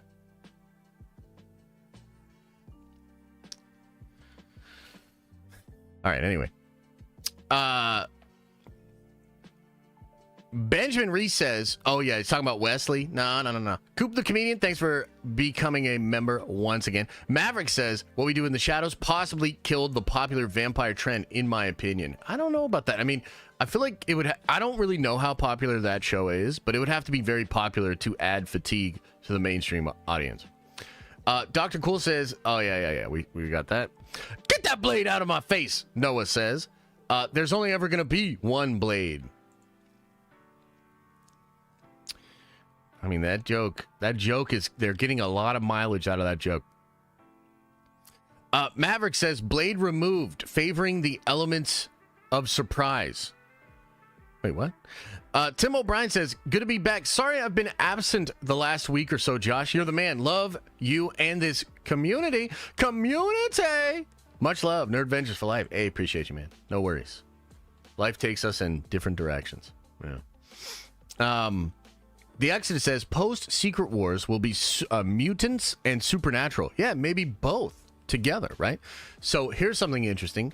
What if they bring in magic? Magic! Yeah, what if she's in the Midnight Suns? That sounds good. Got a mutant on the team? I like it. Finto182 says, Wesley will get another Blade movie before MCU Blade. Take my money. Heart, Unity, Nerd Vengers for life. I will say, here's what I'll say. I'll concede to this. You will see Wesley Snipes' Blade again before you see Mahershala Ali's Blade. 100%. That could happen in Secret Wars, probably. And it could potentially happen in another Deadpool movie. What if they did another Deadpool and Wolverine that was like Exiles? Could absolutely happen. I think now's the time to play with the multiversal Blade, and then you could set up Mahershala's Blade later. So I agree with that, yeah. Tim O'Brien says, you need to do better, Josh Senator. Hey, is that true? Chat. Do I need to do better? Like, are y'all getting in your Sam Wilson Captain America feelings?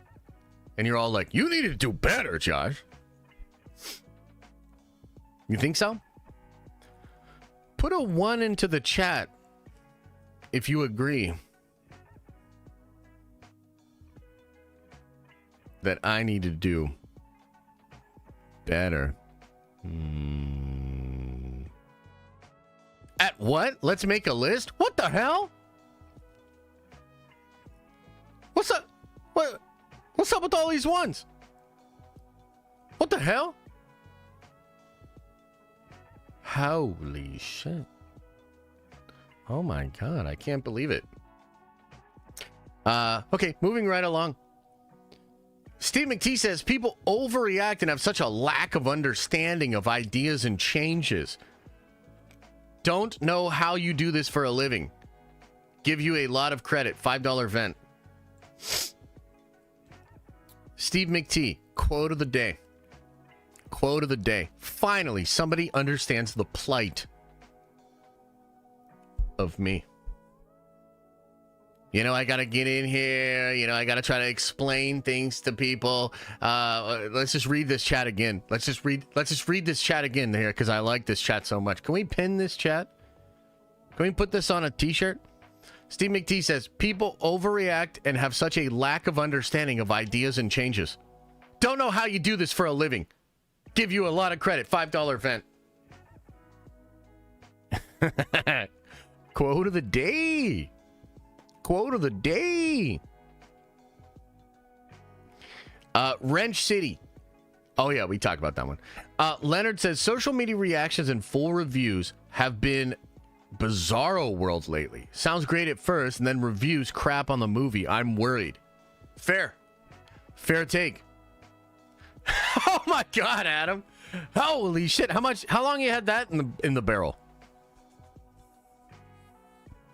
How long you had that in the barrel to fire off? Holy shit. Rossi says, I can see me giving Venom 3 like a 65%. Yeah, but would that be good or bad? You know, you kind of have like a face. Rossi says, what if Venom 3 is only as good as the first movie? I'd still take it. I'd still take it. Maybe I'm desperate for just a decent, please don't be like Venom 2 kind of a thing here. But yeah, that's where I'm at. And then Rossi says, Venom 3 is doomed. No. Also, what is this Dungeons and Dragons music here? Yeah, no. Get that out of here. Chillin says, if Tony lived, would the Russos have made him discover he was really a Von Doom? Get Civil War level pissed about his life being a lie and turn? Ooh, that could be fun. That could be cool. I like that idea, man. I don't think that's bad. James R says, obligatory UFC 208 rundown, please. Okay, let's get it pulled up. Let's get it pulled up.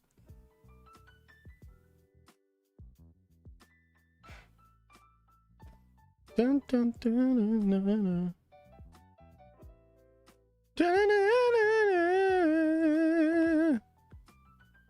The Betty Show says, hello, over on Twitch. What up, though?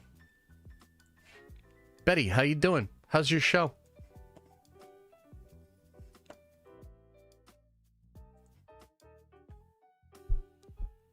Okay, here we go. I'm gonna have to go here with Carlos Leal. I've never seen a person actually look like a shadow. That seems very intense. So I'm gonna go with him. You know what? I'm gonna go with the Moroccan dude. I used to have a lot of good Moroccan friends when I lived in Philly. So I'm gonna go with the Moroccan. Holy shit. This dude's a massive underdog. I'm gonna go with him. Oh my god, Chris Barnett is finally fighting again. Yo, I love Chris Barnett, dude. Chris Barnett is cool. Hell yeah. And he's heavily favored. Let's go. You know what? I'll go with the German here. I'll go with the German. Oh, I gotta go with the Polish. My Polish brother. Gotta go with this guy. I like Jeff Neal, man. I gotta go with Jeff Neal. Wow, another shadow-looking person. That's weird. I'll go with him. Okay, we gotta go with the pirate. Shara. This dude is insane, dude. What a beast. So I'm gonna go with him. Oh, dude, I like Dan Ige. Yeah, I'm gonna go with Dan Ige on this one. Ooh, Ankalaev is fighting. Interesting. Okay, we'll go with Ankalaev here. Ankalaev is a beast, dude. What a monster. You know what? This one's kind of... Dude, I hope Hamzat does well. But I think it's going to be Bobby Knuckles, dude. And to be honest with you, like... I don't even think Hamzat has looked good in any of the interviews, any of the coverage they've done. This is a guy that's been very sick, hasn't been able to fight. He's finally fighting again, but he doesn't even look good. His aura is like completely gone. I hope he puts a good performance in, because that would do great for like him and his brand and everything. And people would be like, oh shit, Chimaev's doing his thing again. You know, that would be great. But I think Bobby Knuckles takes it. He's just too much momentum here. I'm going to go with Max Holloway, but honestly, Elias should walk through him.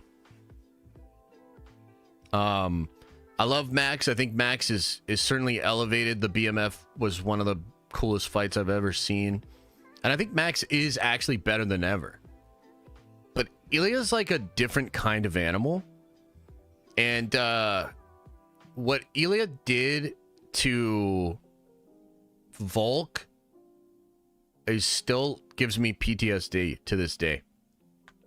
So I'm rooting for Max, but I think Taporia will win.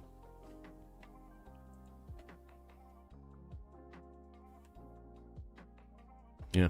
It's gonna be a good fighting card though. Holy shit. Those are some great fights, bro. This is a great card. I'm excited. I'm excited for that. Yeah, man, that's good stuff, bro. That's good stuff here. Da-na-na, da-na-na, da-na-na, na-na-na, na-na-na, na-na-na. Okay, so what time is everybody going to see Venom tomorrow? The show as well, man. Nice to meet you. Oh, that's cool. What's your show about? Maybe I'll check it out. The Plight of Dumblebee? What the hell? Friday. She-Venom and Agony will be in Venom The Last Dance. Source is Fortnite. Oh, wow. Not unless you buy my ticket. What? Culty video? Maybe. Didn't read your super? My bad, brother. Oh, I missed a couple here. Matei says, watch The Last Dance in 2 hours. Wish me luck. Baked some brownies for the occasion. Should be fun. Horrible Penguin take, by the way. Oof. Much love, though. Man, why do people like Penguin? What's going on with Penguin? I don't understand it. I do not understand the Penguin love. But you know what? It's all good. Charlie, thank you for subscribing over on Twitch. 6 months, baby. Watch a Penguin review video.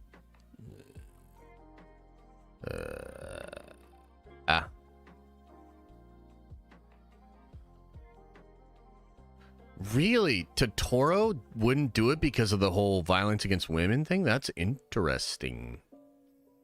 Dude, you're being a curmudgeon. Bad. Penguin is fire. Oh my god. You know, each and every week, Penguin comes out with these numbers where they're like, 1.8 million people watched it opening night. And like, I watch a bunch of people like freak out about it. Do you realize that's terrible? Like, does anybody realize that that's fucking terrible? Brandon is correct. The Penguin viewership is going up. So I will give it credit there. And also, too, if I see in the Nielsen numbers that it's actually a big hit, I will absolutely admit that. And I'll be like, damn, dude, like I was wrong. But like the numbers that keep coming out in the Hollywood trades are horrible. Like some of the same people that would get numbers for Ahsoka and make fun of it are now championing the Penguins numbers. And they are like less than half of what Ahsoka was doing. Less than half.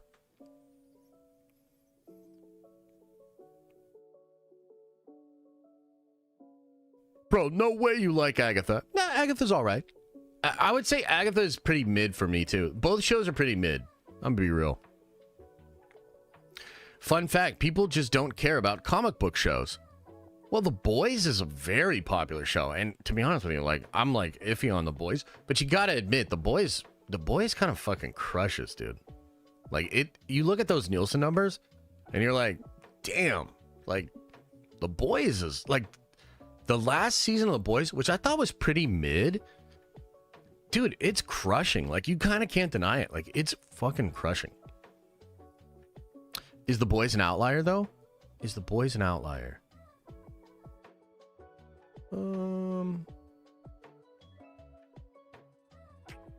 I don't know. Maybe. So how about this? Let's do an experiment. What are the biggest shows of this year? Like, what were the biggest shows this year? Riley says, "Sup, nerd fam? Only 130 acres of sugar beets left." Dude, let's go, baby. You got it. By the way, Riley, I had a good friend in high school that was a farmer. And man, when it was harvest season, we just didn't see this motherfucker. He was just gone, bro. You know? And there would be times where we'd get to see him a lot. And then when it was time to work, dude, disappeared. Like 16-hour days, like just gone. And we didn't see him at all. So I know y'all put a lot of work in. You know, farmers, very important. So shout out to you, brother.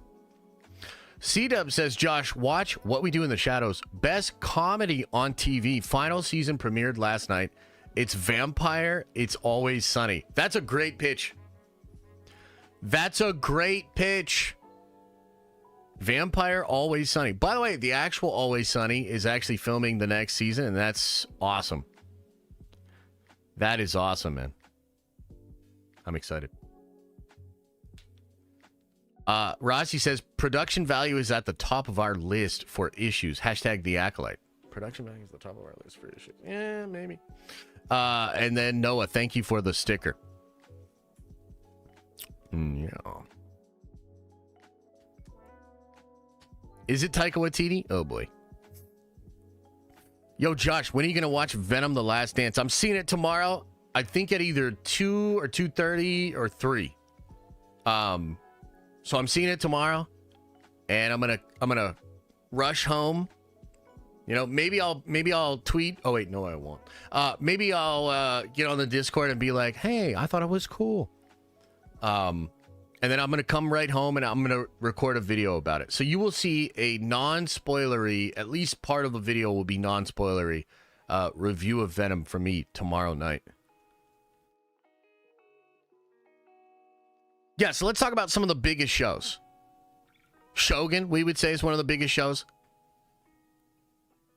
Yeah, but 680 million minutes watched is still not super great. I mean, it's okay. But it's not, like, super great. Hot D, and I think Hot D did get some great numbers. Did we ever officially get what the numbers are for Hot D? What was the Nielsen numbers for Hot D? Fallout was a good show. Fallout was a big show for sure. Fallout was on Nielsen charts for a while, if I remember. House of the Dragon finale scores season high. Okay.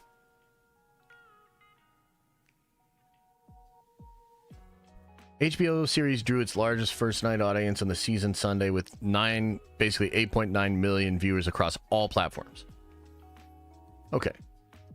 And that is a 14% improvement over the season premiere in June, which is great.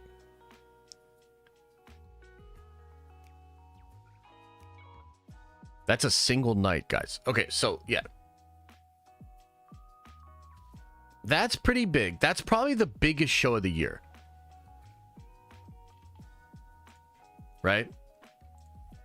So, like, if that's the biggest show of the year, and Penguin is getting like 1.7, 1.8, 1.9 in an evening, I mean, it's decent, but it's about 20% of what, like, the big show got. Do we have any numbers on Fallout?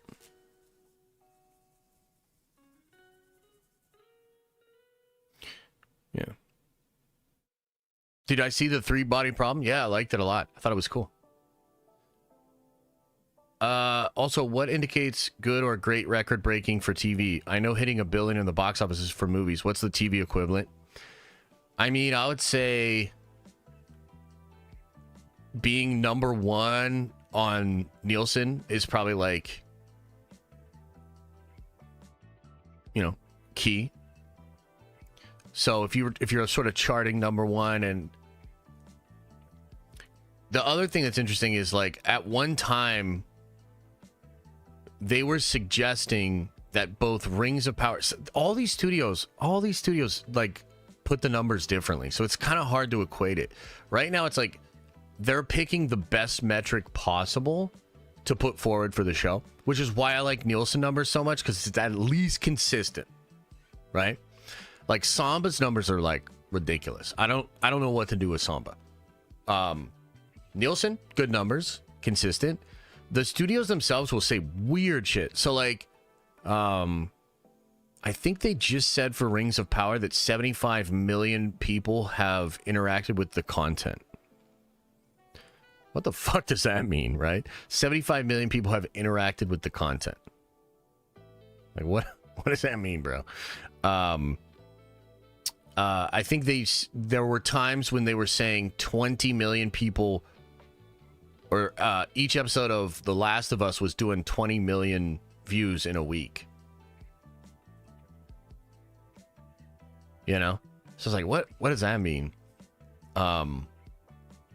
And then remember, like, the studio said, what was it, like 11 million views? Remember when they were trying to hype up Acolyte and they said it was only second to the premiere of Ahsoka or something like that? Like, they try all sorts of stuff.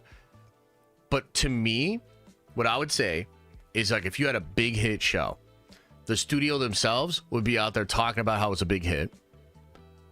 The Nielsen charts would support it being a super big hit. So, like, you know, top 5 overall, top 5 original. And then, of course, like, award nominations. So, like, Fallout did very well. I believe Fallout did very well on Nielsen. Dude, yeah. 2.9 billion in the first week. What is it? Again, like, what does that even mean, though? This is why this is tricky. But let's check it out.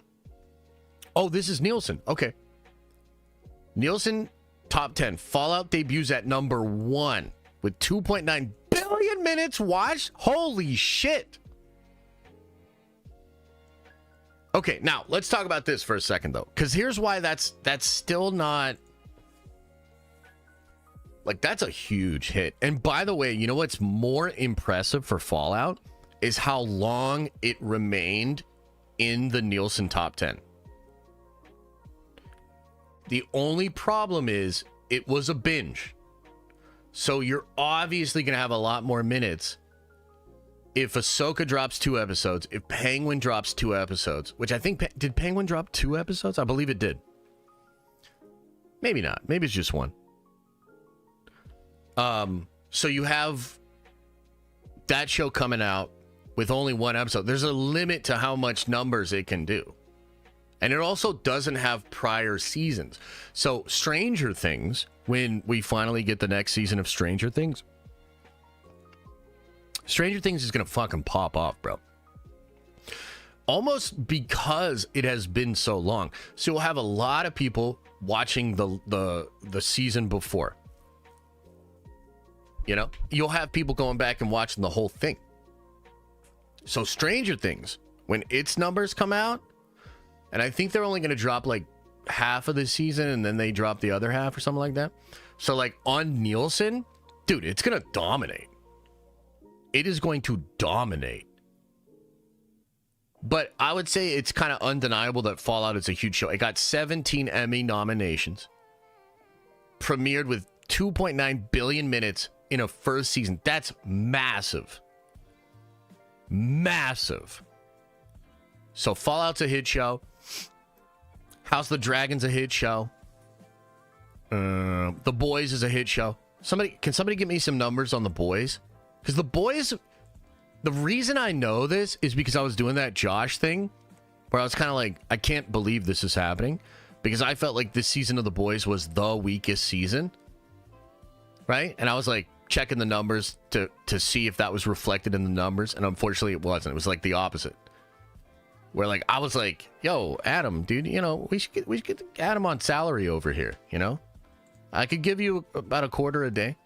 The Boys sets multiple Nielsen streaming records for Prime Video in season 4 finale week. Takes #1 for the first spot. That's what I mean. It's like, bro, 1.3 billion? Holy shit. That's great, and that's still way less than Fallout. You know what I mean? So there's levels to the game, man. But so we're talking about 1.3 billion minutes viewed, right? I would like to remind you that it seems like Penguin, week to week, at least all we have is the first week, actually. So we'll wait and see. But Penguin can't even crack 400 million minutes. And The Boys is doing 1.3. I know Loki charted in Loki season 2 for its finale. It charted, but I think it was still probably only like 5 or 6, maybe 7. But look, all I'm really trying to say is that like Penguin's numbers are terrible. Now, that could change, but all this narrative about it being this big hit, it's just not true, dude. And remember, House of the Dragon is on Max. So if they had anywhere near House of the Dragon numbers, you would know about it. You know what I'm saying? This guy bases a good show on numbers. No. That's not what I'm saying. What I'm saying is it's not a hit. Matt Sanders says, why do you always find a way to piss me off, Josh? You know, it's a special talent, brother. You know, different people have different talents. You know, we live in a very eclectic world. And, you know, people just have different talents. And, oh my God, I love this stuff. Who cares about a hit? Who cares about a hit? Totally, brother. Totally. Who gives a shit? Who gives a shit about a hit, bro? You know what I mean? Let's just fucking... Everything is good. Everything of its own merit has value. There's no world in which the success of a thing is, you know... Yeah. I love that. I love that philosophy. Do you find that philosophy only from people that like a thing and don't want to acknowledge that it's like a failure? So like a lot of Accolade people were the same way. And it was like, who cares about numbers? Well, you're not getting a second season, so apparently numbers do matter, at least a little bit, right? Yeah, but you're right. Who cares? If you were a soup, what kind of soup would you be? Great question. Adam, asking the real questions over here. What kind of soup would I be? What do you guys think?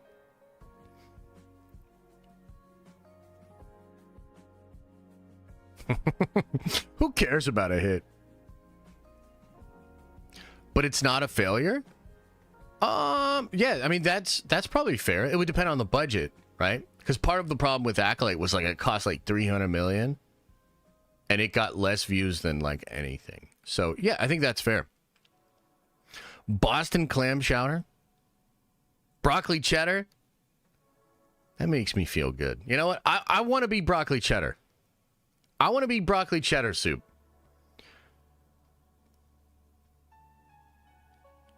You're like a cream of broccoli soup. You know, I can deal with that. I can deal with that. Don't like it because it's DC? No, I don't like it because I find it to be very boring. I think it's a super boring, contrived show. Numbers don't matter for your personally enjoyment. They are only things that matter for getting more. Is that strictly true, though? Is that strictly true? Could I perhaps try to flip it on you a little bit? I would argue if you really didn't care about the numbers, you wouldn't even be chatting what you're chatting right now.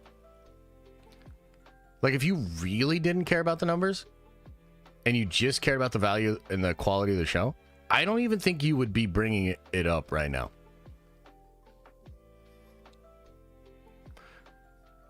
Like, no,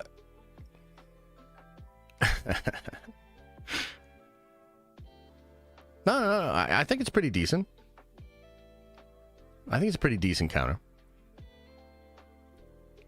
He clearly said multiple times he didn't enjoy the show. Weak defense. Rossi says, pancakes, waffles, or French toast? I'm a French tea. I'd like waffles. I would go waffles, French toast, then pancakes. But also, it kind of depends. It kind of depends. Because, like, certain pancakes can be so good, bro. Like, if you've ever had a really good pancake, it's crazy. I feel like even bad French toast is good. I feel like even a bad waffle is still good. But bad pancakes are bad.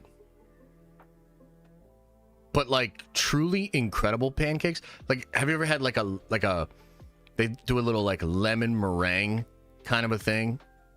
There's, like, this super fluffy pancake. Whew!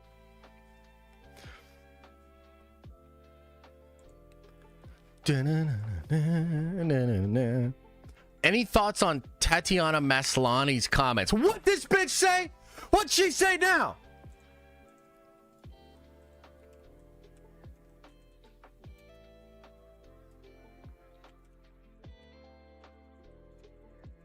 No, for real, what'd she say? What'd she say?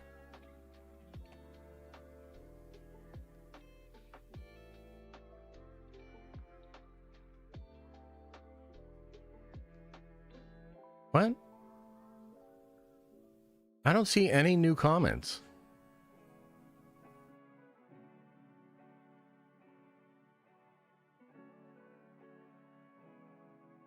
Like, there was stuff in April.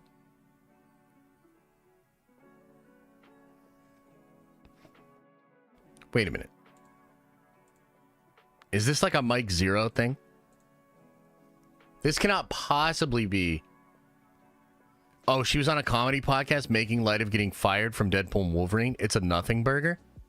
Bro, she was never going to be in Deadpool and Wolverine. She mad she missed out on the Deadpool payday? Brother, she was never going to be in that movie. I was following a lot of the rumors. Not one time ever was there like, yeah, She-Hulk's going to be in this movie. Never. I am interested in the podcast, though. What did she say in the podcast?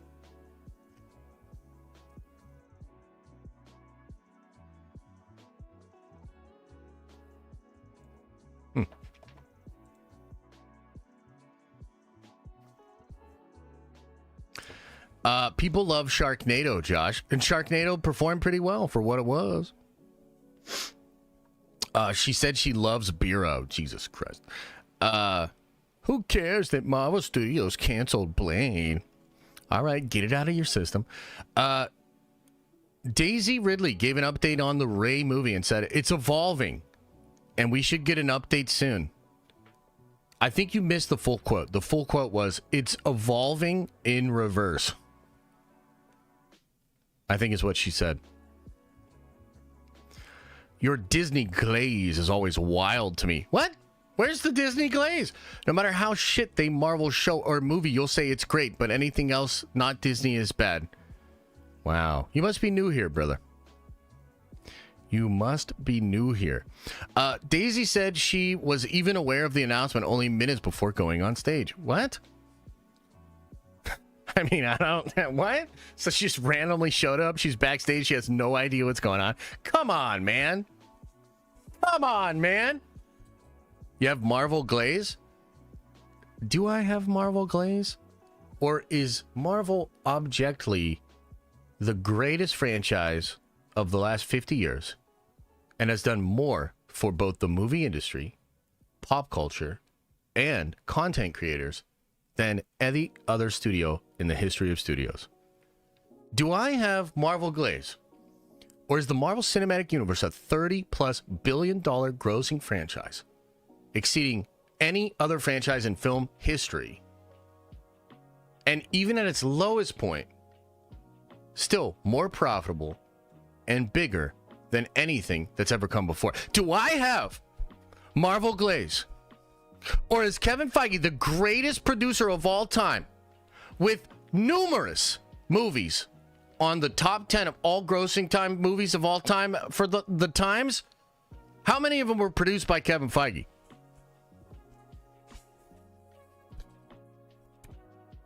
Like, which one is it? Am I being unkind? Well, I don't know what do you mean? I didn't see your other comment. Josh may have Marvel glaze, but he definitely has a dozen glazed donuts every morning. What the fuck?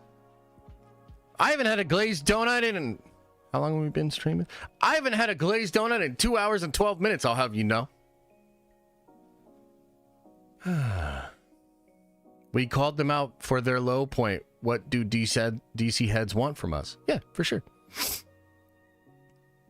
James Gunn did it better? Did what? Predict the box office for these 2026 movies? Which movies? It's a deep cut reference? Oh, okay. I didn't think you have Marvel glaze. Then you went on that rant off the top. Oh, that's true. That's true. Yeah, you're not wrong. People call you a DC hater. Say 5 nice things about James Gunn and his DCU to stop this narrative. Oh, it's a great idea. It's a great idea. James Gunn is super truthful and super clear in his communication about the DCU, which is something that fans need. Number 1.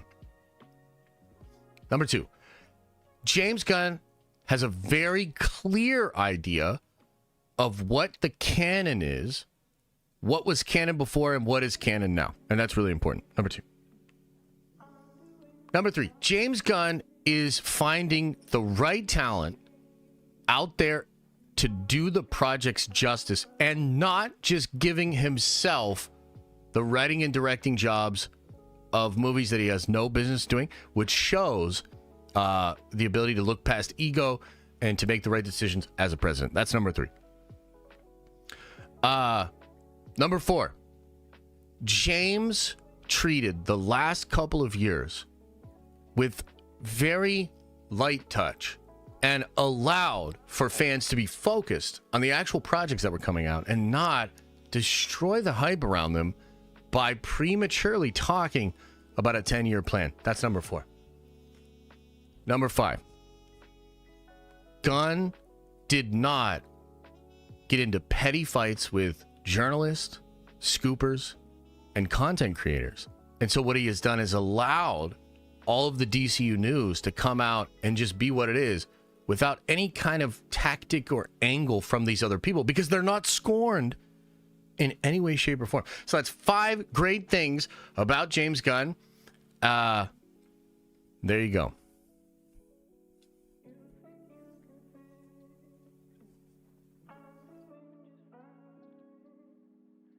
Oh, no, Q, you didn't catch it. I was actually being facetious. Everything I said is actually the opposite. He did all of that shit.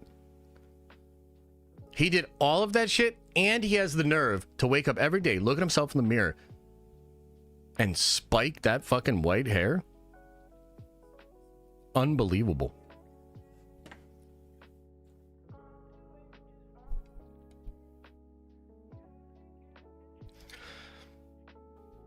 Josh, gonna make Josh explode. I grew up with Superman, Batman, and Wonder Woman. Didn't even know what Marvel was until the first Iron Man. Obviously, I'm not a comic book fan or DC, just like the heroes. No, that's actually totally fine. I was more of a DC fan.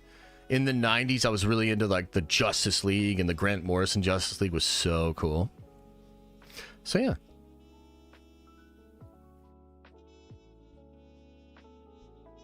Double Toasted Brazil says, good afternoon. What's up, man? Hope you're doing well.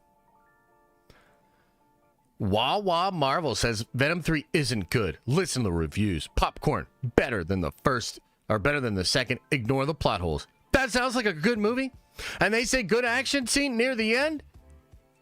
Yeah, sounds peak, dude.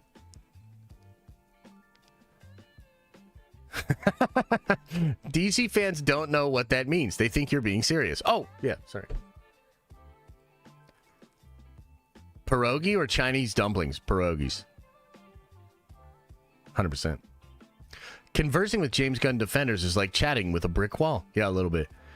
He definitely has a clear picture on canon. He said the canon is what he makes it. Easy. I mean, that's true. That's true. Yeah. If you drink 30 Biros, you might have a little buzz. You know, so I had said that before because I'm pretty sure NA beer still has a little bit of alcohol. Same thing with decaffeinated coffee. It actually technically still has a little bit of caffeine. But then somebody in chat randomly corrected me and said, actually, that's not true. Now they can do it with zero alcohol. And I'm like, is that real? Is that real? I don't know about that.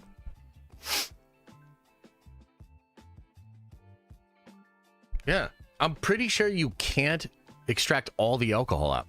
You know what is an NA non-alcoholic beverage? Lemonade, apple cider, an ice cold glass of milk. Biro is the stupidest name, though. It really is. It is an incredibly stupid name. Look, you guys are so, dude, you guys are like poking me a lot today, you know, which is not nice. I told you guys I was struggling today. I told you guys the brain wasn't working all good, and you guys continue to poke me. You know, you poke me about the Biro. You know what I wrote down in my journal last night before I rolled over and fell asleep? I wrote in my journal, be nice about Biro. It's going to come across pretty toxic if you keep taking shots at Tom Holland, who is a sweetheart, struggled with alcohol, and people actually like way more than you. I wrote that shit down. I was like, you know what? Do I think Biro is dumb as shit? Yes. Do I think Tom Holland has made absolutely horrible career decisions outside of Spider-Man? Yes. Do I think that Tom Holland is a little cringe these days, and I'm kind of personally flipping on Holland a little bit? Yes.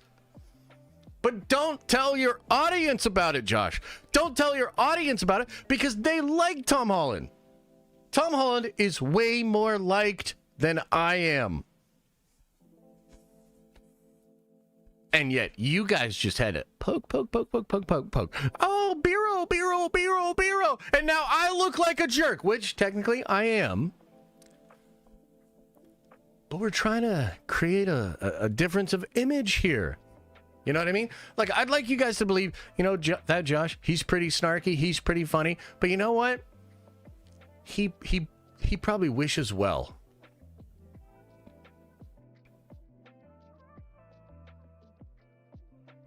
And now I gotta say, I hope they switch to Andrew Garfield after this movie.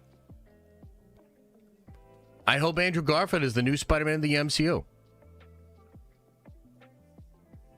Now we gotta go full toxic. Let's get Andrew Garfield. Would Andrew Garfield make a weird ass NA beer brand that's actually just a white label drop shipping brand that he had actually nothing to do with? Hell no, he wouldn't. Hell nah. Not my Spider-Man. Hashtag not my Spider-Man. Hashtag fuck Tom Holland. Hashtag fuck Bureau. Dr. Cool says, spends $500 on Cokes, then criticizes somebody's investing decisions. Yeah, that's fair. Yeah, that's fair.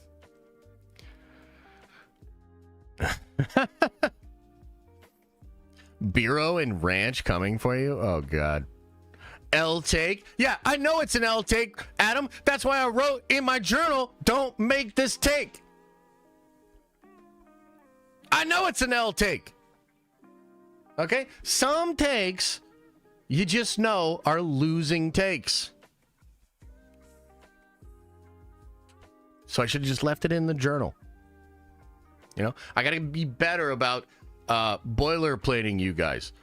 You know? Bureau and Tom Holland. And I got to be like, actually, I thought about it, guys. I'm going to lay off the Bureau thing. Good for Tom. Good kid. Positive message. We love Tom Holland here.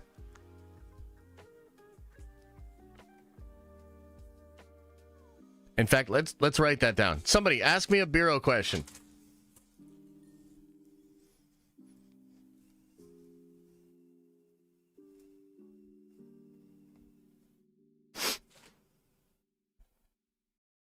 Go ahead. Somebody ask me a Bureau question.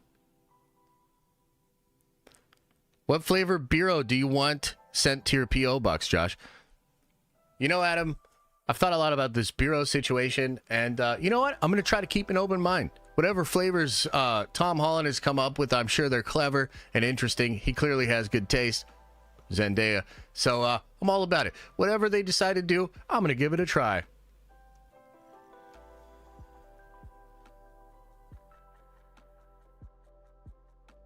Anybody else?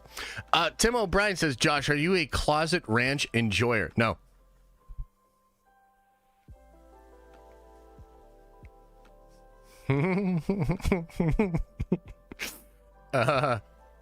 John Cross says, I agree, Venom 2 isn't that good, but it is infinitely better than Madam Web and Morbius.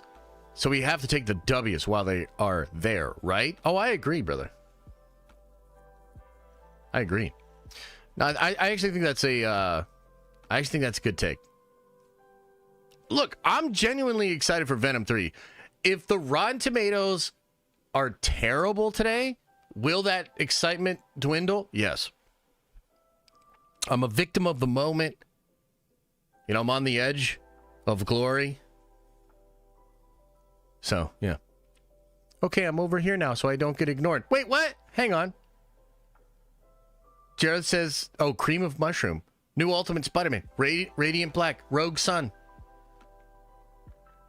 What else did Jared say?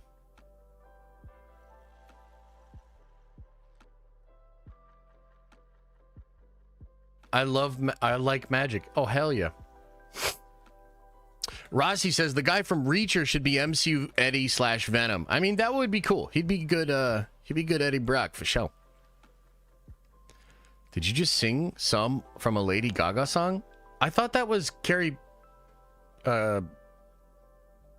Perry.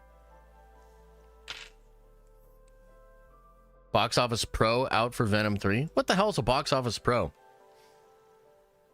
60 to 80. Is that not what I said? What the hell? I mean, maybe I'm the Box Office Pro. In fact, I'm gonna just repeat my take from before.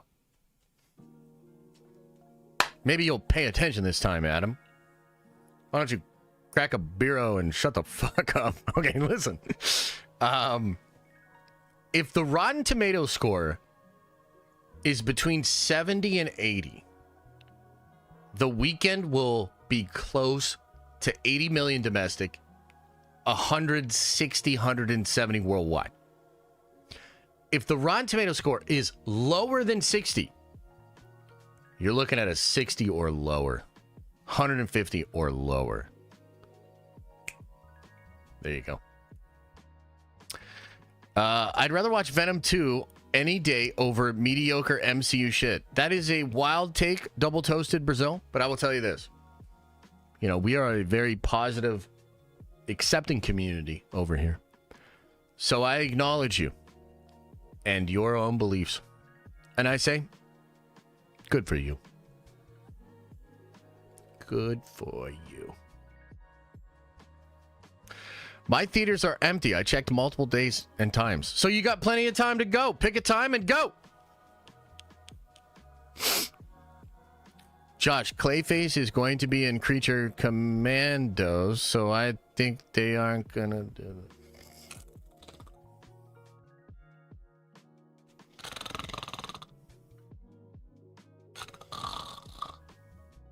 Huh. Oh, sorry, dude. I don't know what were you saying? You were saying something I don't remember. If I were to take a shot every time Josh shits on Gunn, I'd be dead. What? That's not true. Dude, me and Gunn, we buried the hatchet.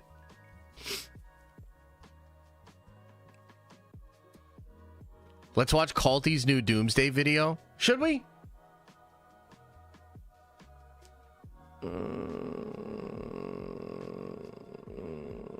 Y'all want to watch Calty's video? How long is it? How long is it? If it's shorter than 20 minutes, I'll do it. How long is it? Josh, would you ever consider having James Gunn direct a Unity movie? I would not consider it. And if somebody else consider it, like, you know, part of my team or maybe a friend or a relative, I would start a generational blood feud with them. So.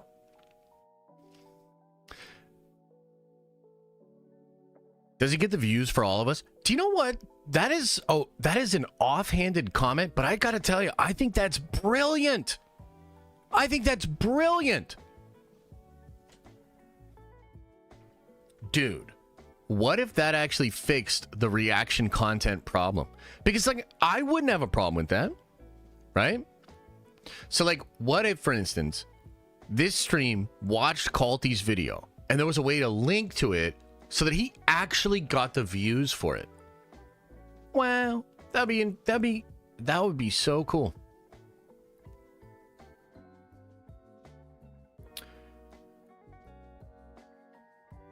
$20 on the dot?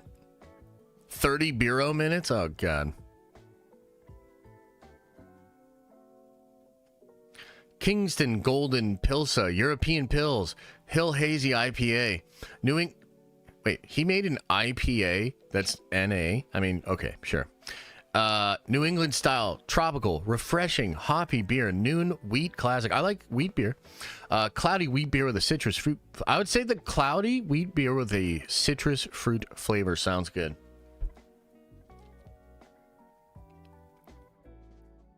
I'm getting married on Saturday. Congratulate me. Dude, congratulations, Randon. Congratulations, brother.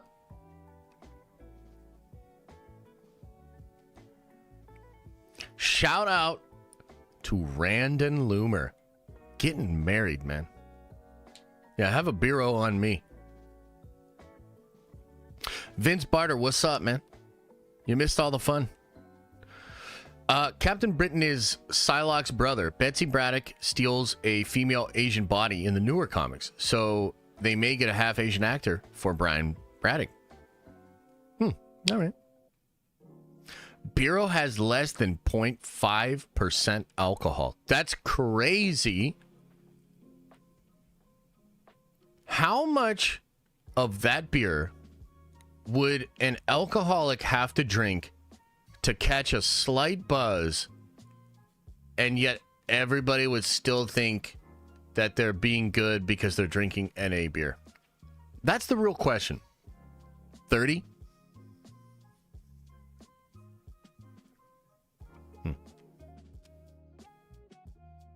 Interesting. Does Tom Holland own Bureau? I haven't seen anything about that. Wait, hang on.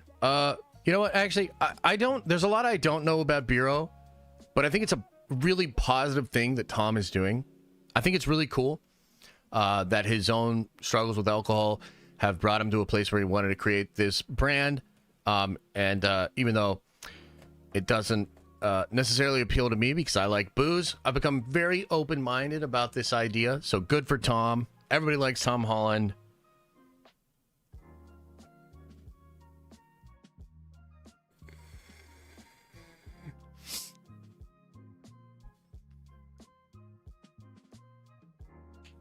$30. I'm an alcoholic. I've tried. Okay, there you go.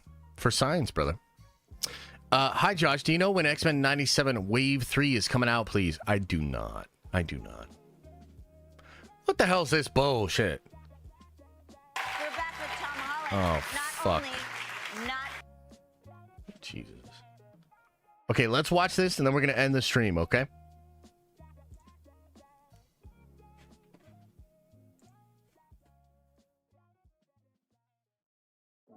Only is he a great actor, he is an Entrepreneur. And, I thought about it, initially, I had some mixed feelings about it, but, I took a long look in the mirror, and I think, it's great for Tom Holland. I think it's so cool that he's taken his own personal struggles and created a completely selfish brand that only really appeals to people in his exact particular situation that still want to go to bars as an alcoholic. So I think it's fantastic stuff. Kudos to Tom. Everybody loves Tom. And so I've kind of flipped on it. I'm choosing to keep an open mind.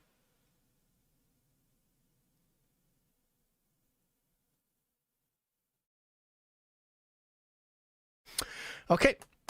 Anything else? Well, anything else on the agenda today?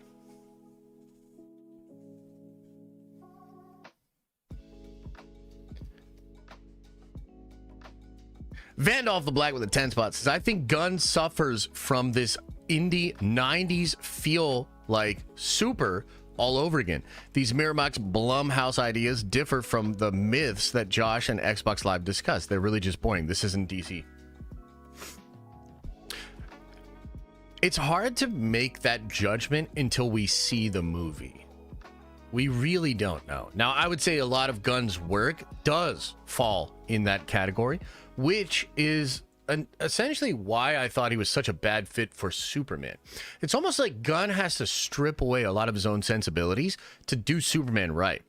So it just feels weird, right? Like, so why would Gunn come in and do like a different version of his own stuff to appeal to the character? Can he do it? For sure. And maybe I'm completely wrong. Maybe this Superman movie will be absolutely fantastic, tonally on point, and be what we need for Superman. As a nerd, I would acknowledge that Gunn knows that about Superman. I think, you hear Gunn talk enough, and he does understand the DC characters, but his sensibilities do not match up with that. So I feel like it's weird that he would pick that movie. All kinds of better people for that film, in my opinion. Apparently Christopher McQuarrie was involved at some point, and Gunn was like, no, I'll do it or something. So it's weird. But technically, we have to see the movie before we can make that judgment. Steve McTee says, Bureau more street level than Spider-Man 4. I mean, you're not wrong. You're not wrong, dude.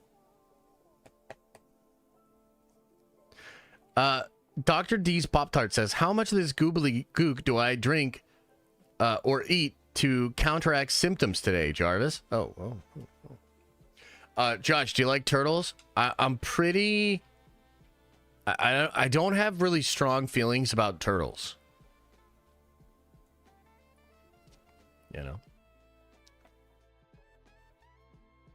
Yeah, man. You're being so weird over this? What are you talking about? I'm trying to be nice about this. I think it's great.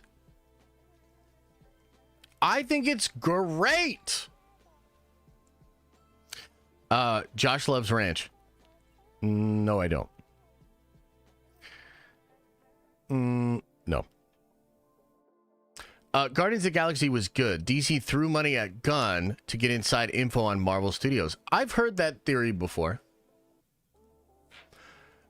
Oh, here's an interesting take here. Josh, Matt Reeves is a fool. He had the perfect opportunity to make Killer Croc a villain in the Batman Part 2 since Gotham is really flooded. But he's too obsessed with the grounded in realism. Interesting take. Interesting take.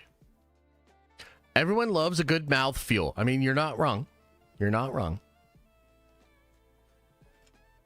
Matt Reeves pissing me off. What? How? What's Matt Reeves doing? Yeah, Brutal Bear. I heard about that. I am going to check that out, actually. It's sad that we live in a culture that promotes being an alcoholic so much. It's sad that we live in a culture that promotes being an alcoholic so much.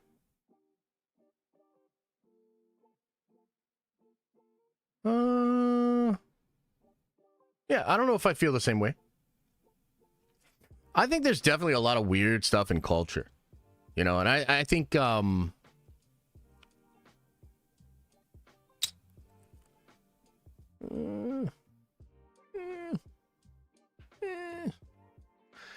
here's what I'll say.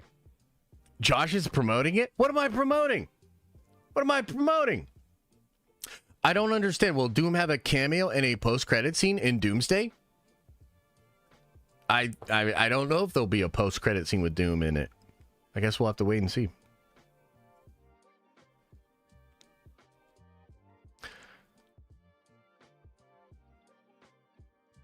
Most people can handle their alcohol just fine. Yeah. Yeah. Have I seen the Absolute Batmobile? Yeah, it looks cool. Oh my god. Darth Swole. I guess here's what I'll say. Here's what I'll say. In regards to this whole discussion. I have my own personal belief system when it comes to all of these things. And sometimes my personal beliefs are not super palatable. So I don't share them. And I would say this is actually a good decision. I know we get really wild over here, but on a small, serious side note, I am actually careful with the platform. There are certain things that I think are okay to talk about on the platform, and then there are certain things that I don't think are okay. I have a business and a channel called The Den of Nerds. It's not the den of politics or the den of social issues or the den of whatever. Like it's nerdy shit, right? So I think there are just certain things that I think or beliefs that I have that have basically no place on this platform. And when it comes to, drugs and alcohol, I would just leave it at, I probably don't have your beliefs. And I also probably don't have beliefs that fit nicely into the mainstream conversation about this. So I'd rather not comment. I have my own beliefs and they work for me. They work for my family. They make sense to me. But yeah. Yeah, that's what the Diamond Lounge is for. Yeah, so if you get into the Diamond Lounge, you want to ask me about that, absolutely, man. I'll go down a little tangent, but it's not for the public platform. You know? Like I'm saying, like, I might have a belief about this that's just so wild that, like, it would take a lot of deconstructing to, like, explain how I got there. And at the end of the day, we live in a mostly free society. And I think that includes the ability to make our own decisions about what we put in our body and for what reason. So, yeah, we live in a society, brother. My whole thing initially with the Bureau is just that I thought it was a weird, like, and again, this is actually something that, like, I realize this is a bad take, you know, but it's not a bad take because there's absolutely nothing there. It's a bad take because it's like, it's hard to articulate how I'm feeling. It's actually like a perfectly Larry David situation. So, do you guys ever watch Curb Your Enthusiasm?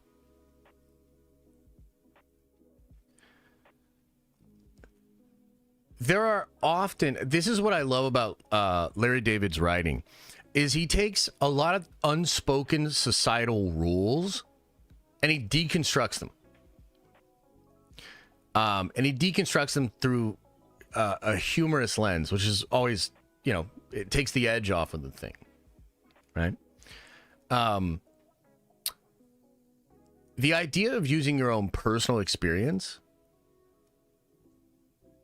to sell a product is cool, but I just find it odd that your negative personal experience of a thing is meant to be a positive promoting force. It just seems counterintuitive to me. And that's really all that I was trying to say about it. But of course, like, the humorous thing here would be that there's a sort of shielding that happens of the idea because of sympathy and empathy. I don't know if that makes sense. Like, you might have picked up what I just set down, maybe not. But it's a very Larry David kind of a thing. Venom doing well in China. Oh shit. Oh shit, let's check it out. Grabbing a strong 9.3 million start in China. This is the biggest opening day for a superhero film since Spider-Man Far From Home? Holy shit, China loves Venom, huh? It pretends a 5-day weekend of 30 million. Start to the recent Hollywood releases, not apples to apples. These days, anything above 20 million debut in China is icing for the studio. Wow. Okay, well, that's good for them. Good for them. We'll see how it shakes out. John Cross says, did you know Curb is 90% improv? They have an outline for each episode, plot, and everything else is improv. Yeah, that's also why I love it. You know what I love the most is when they're both about to break. So there were a couple of episodes during the Seinfeld reunion arc where Jerry and Larry were just riffing, and you could tell they were both about to break character and just laugh hilariously about what was going on. And I loved it, dude. Loved it. So, yeah, I totally believe it. Joshua says, if you want a truly delicious experience, go to a Waffle House, but bring your own butter and put it on waffles. So good. Oh, no, Josh, are you one of those people? I've seen that a lot before, where people would bring, like, their own spice, their own syrup, their own butter. I don't know about that, Josh. I bring my own ketchup. What? I don't know about that. Look, if it's for an allergy, that's acceptable. But I don't like this. I don't like this idea. Like going to a restaurant with your own ingredients? Mm-mm. Larry brought his own eggs to the country club? Yeah, he did. Yeah. Bring your own bureau? Oh, good. It's America. Oh, you bring your own food to the restaurant? So, you guys know, I did like 12 years in the restaurant industry. I've seen every kind of customer you can have. And, you know, the kind of people that would bring their own ingredients, It's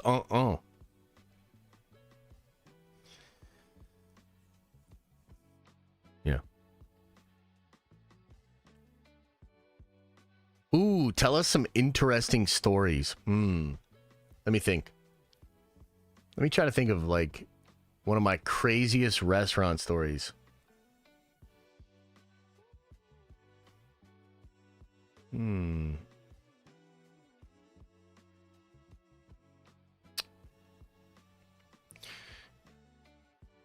I remember one time we had this lady, and she seemed completely normal, very sweet, older,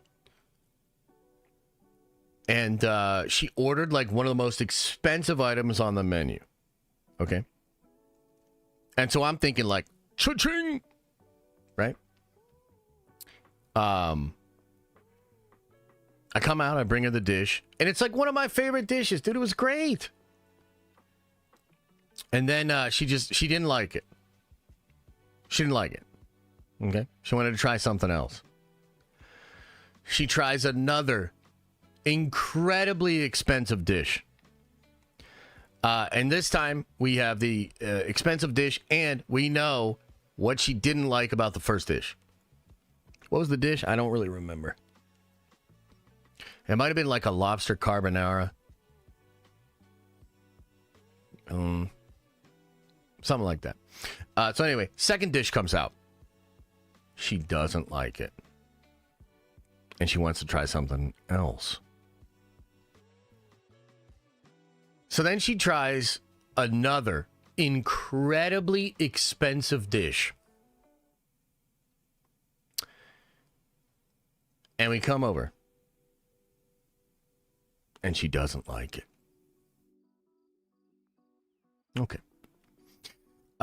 So I go back to my manager and I'm explaining the situation. And this dude's like full on Jersey Italian. Doesn't necessarily matter that he's from Jersey or Italian, but it absolutely does. So this guy tells me, oh, you got to get her the fuck out of here. And I'm like, well, look, I'm still trying to get a tip, but I don't know this, that, second, and third. Like, I don't know if I should, And he was like, oh, you don't want to tell her? I'll tell her. And this dude, like, dead ass just goes out there in the middle of the floor. And he's like, yeah, I'm sorry, ma'am, but I don't think we're going to be able to satisfy you. And she's like, well, what do you mean? Like, I was looking for this, that, that. And he's like, ma'am, we've already spent around $200 in product on you, and you don't like anything. I don't think we're going to be able to satisfy you. Please leave. It makes, like, this big scene, like, getting hot, bro. Like, getting fucking hot. And then that lady gave me a bad review. Can you fucking believe that? She gives me a bad review.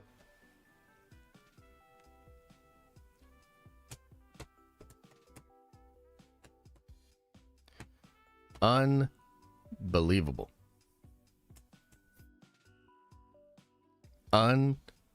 Unbelievable. I remember that one.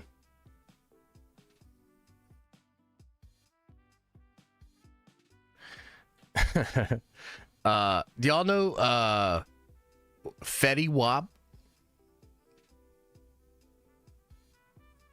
We're about to change. We're about to get totally random here. Do you guys know who Fetty Wap is?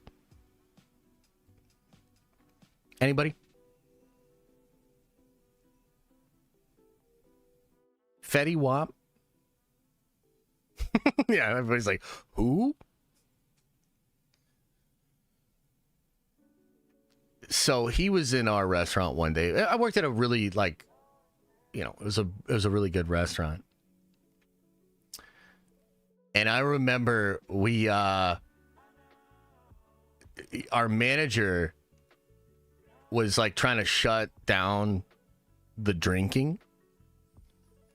And so we started bringing him Henny in kids cups. So that like our managers didn't know what was going on.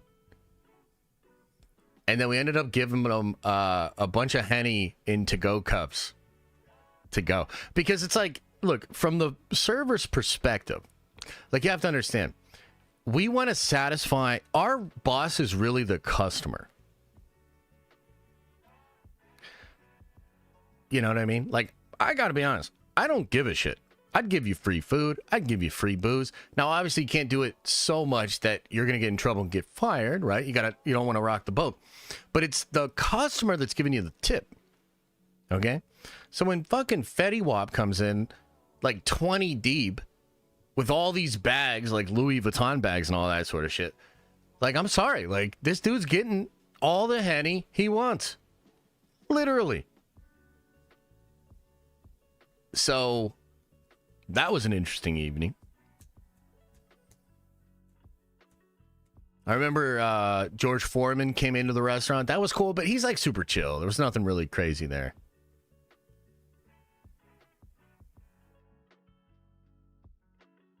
Yeah. How was the tip? Hundreds of dollars. Yeah, he tipped well. He tipped good. Everyone's leaving the stream? Yeah, well, we're wrapping up. We're wrapping up. Yeah. All right. What was the restaurant? I feel like I shouldn't say now. My bad. Okay, everybody. Hey, much love, man. I appreciate you guys. Hey, no stream tonight, no Nerdvenger stream. I apologize. I just am so behind. I gotta get some work done. We'll be back at it tomorrow. I will be reviewing and reacting to Venom: The Last Dance tomorrow after I see it. It's gonna be cool. Friday, we'll be back at it streaming again. Oh yeah, Agatha tonight. Maybe, depending on how Agatha goes, maybe I'll do an Agatha video as well. But there'd have to be something really cool that happened. Otherwise, I'll be on the Discord talking about Agatha later tonight. Venom reviews in about an hour. Ooh. We'll see how that goes.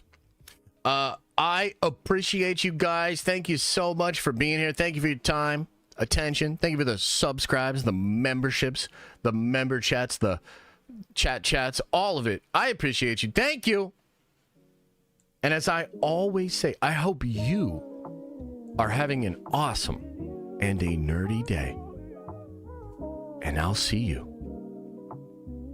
in the next video.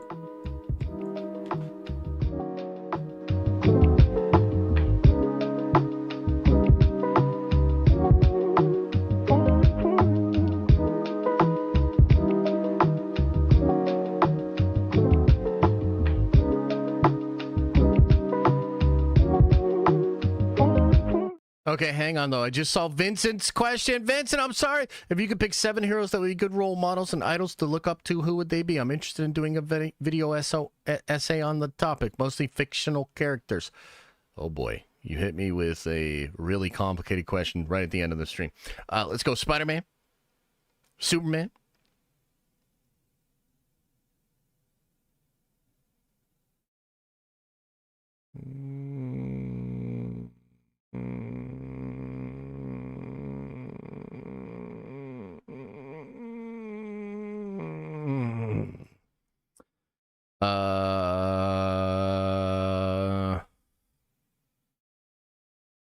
Yeah, Matt Murdock. That's a good one. Daredevil. That's a good one. See, like, I wouldn't say Batman. I wouldn't say T'Challa. Like, my understanding of both those characters is they're more of utilitarian. But that actually makes some of their actions, like, a little bit darker. I would tell you this, Vincent. The perfect answer to your question is Watchmen. Watchmen is a deconstruction of, like, all of these archetypes. And it shows, like, the strengths and weaknesses of all the archetypes. But I'd probably have to say Yeah, Captain America's a good one. So I'd say Captain America, Spider-Man, Superman, maybe like Flash, Green Lantern, and then Daredevil. Those are all like optimistic heroes. Wonder Woman's interesting. If you actually study Wonder Woman, she's not great in this conversation.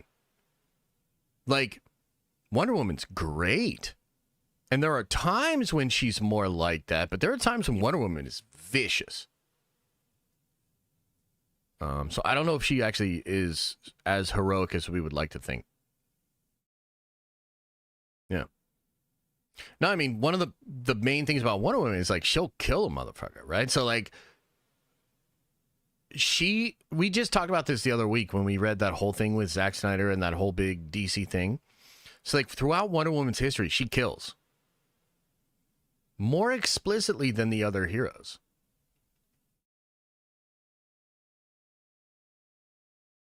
Yeah. Yeah. This is kind of an interesting question. Like, what is the best female superhero as far as from this perspective?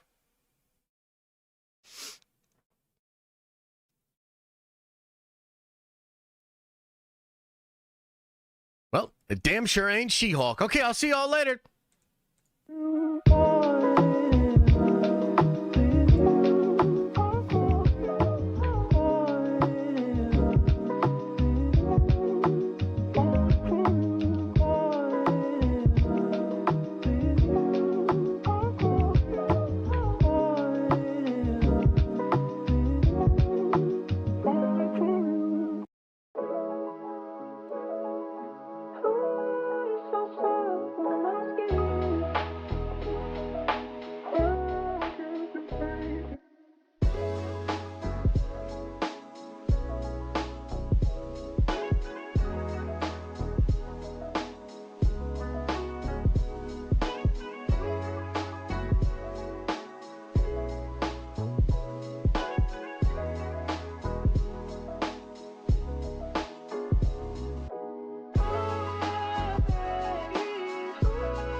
Is everybody gone?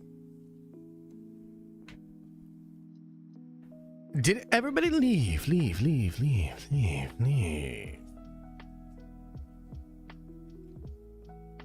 I gotta say,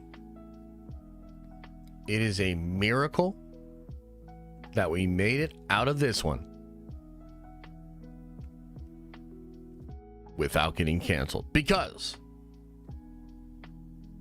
I was just off today, man. Like, I felt like a little bit more disgruntled, a little bit more frustrated. Like, these are the type of streams where, like, I genuinely considered canceling because I was like, oh, man, you're not in the right mindset. You know, chat's going to be fucking chat, which is to be expected and actually is a great part of the fun here.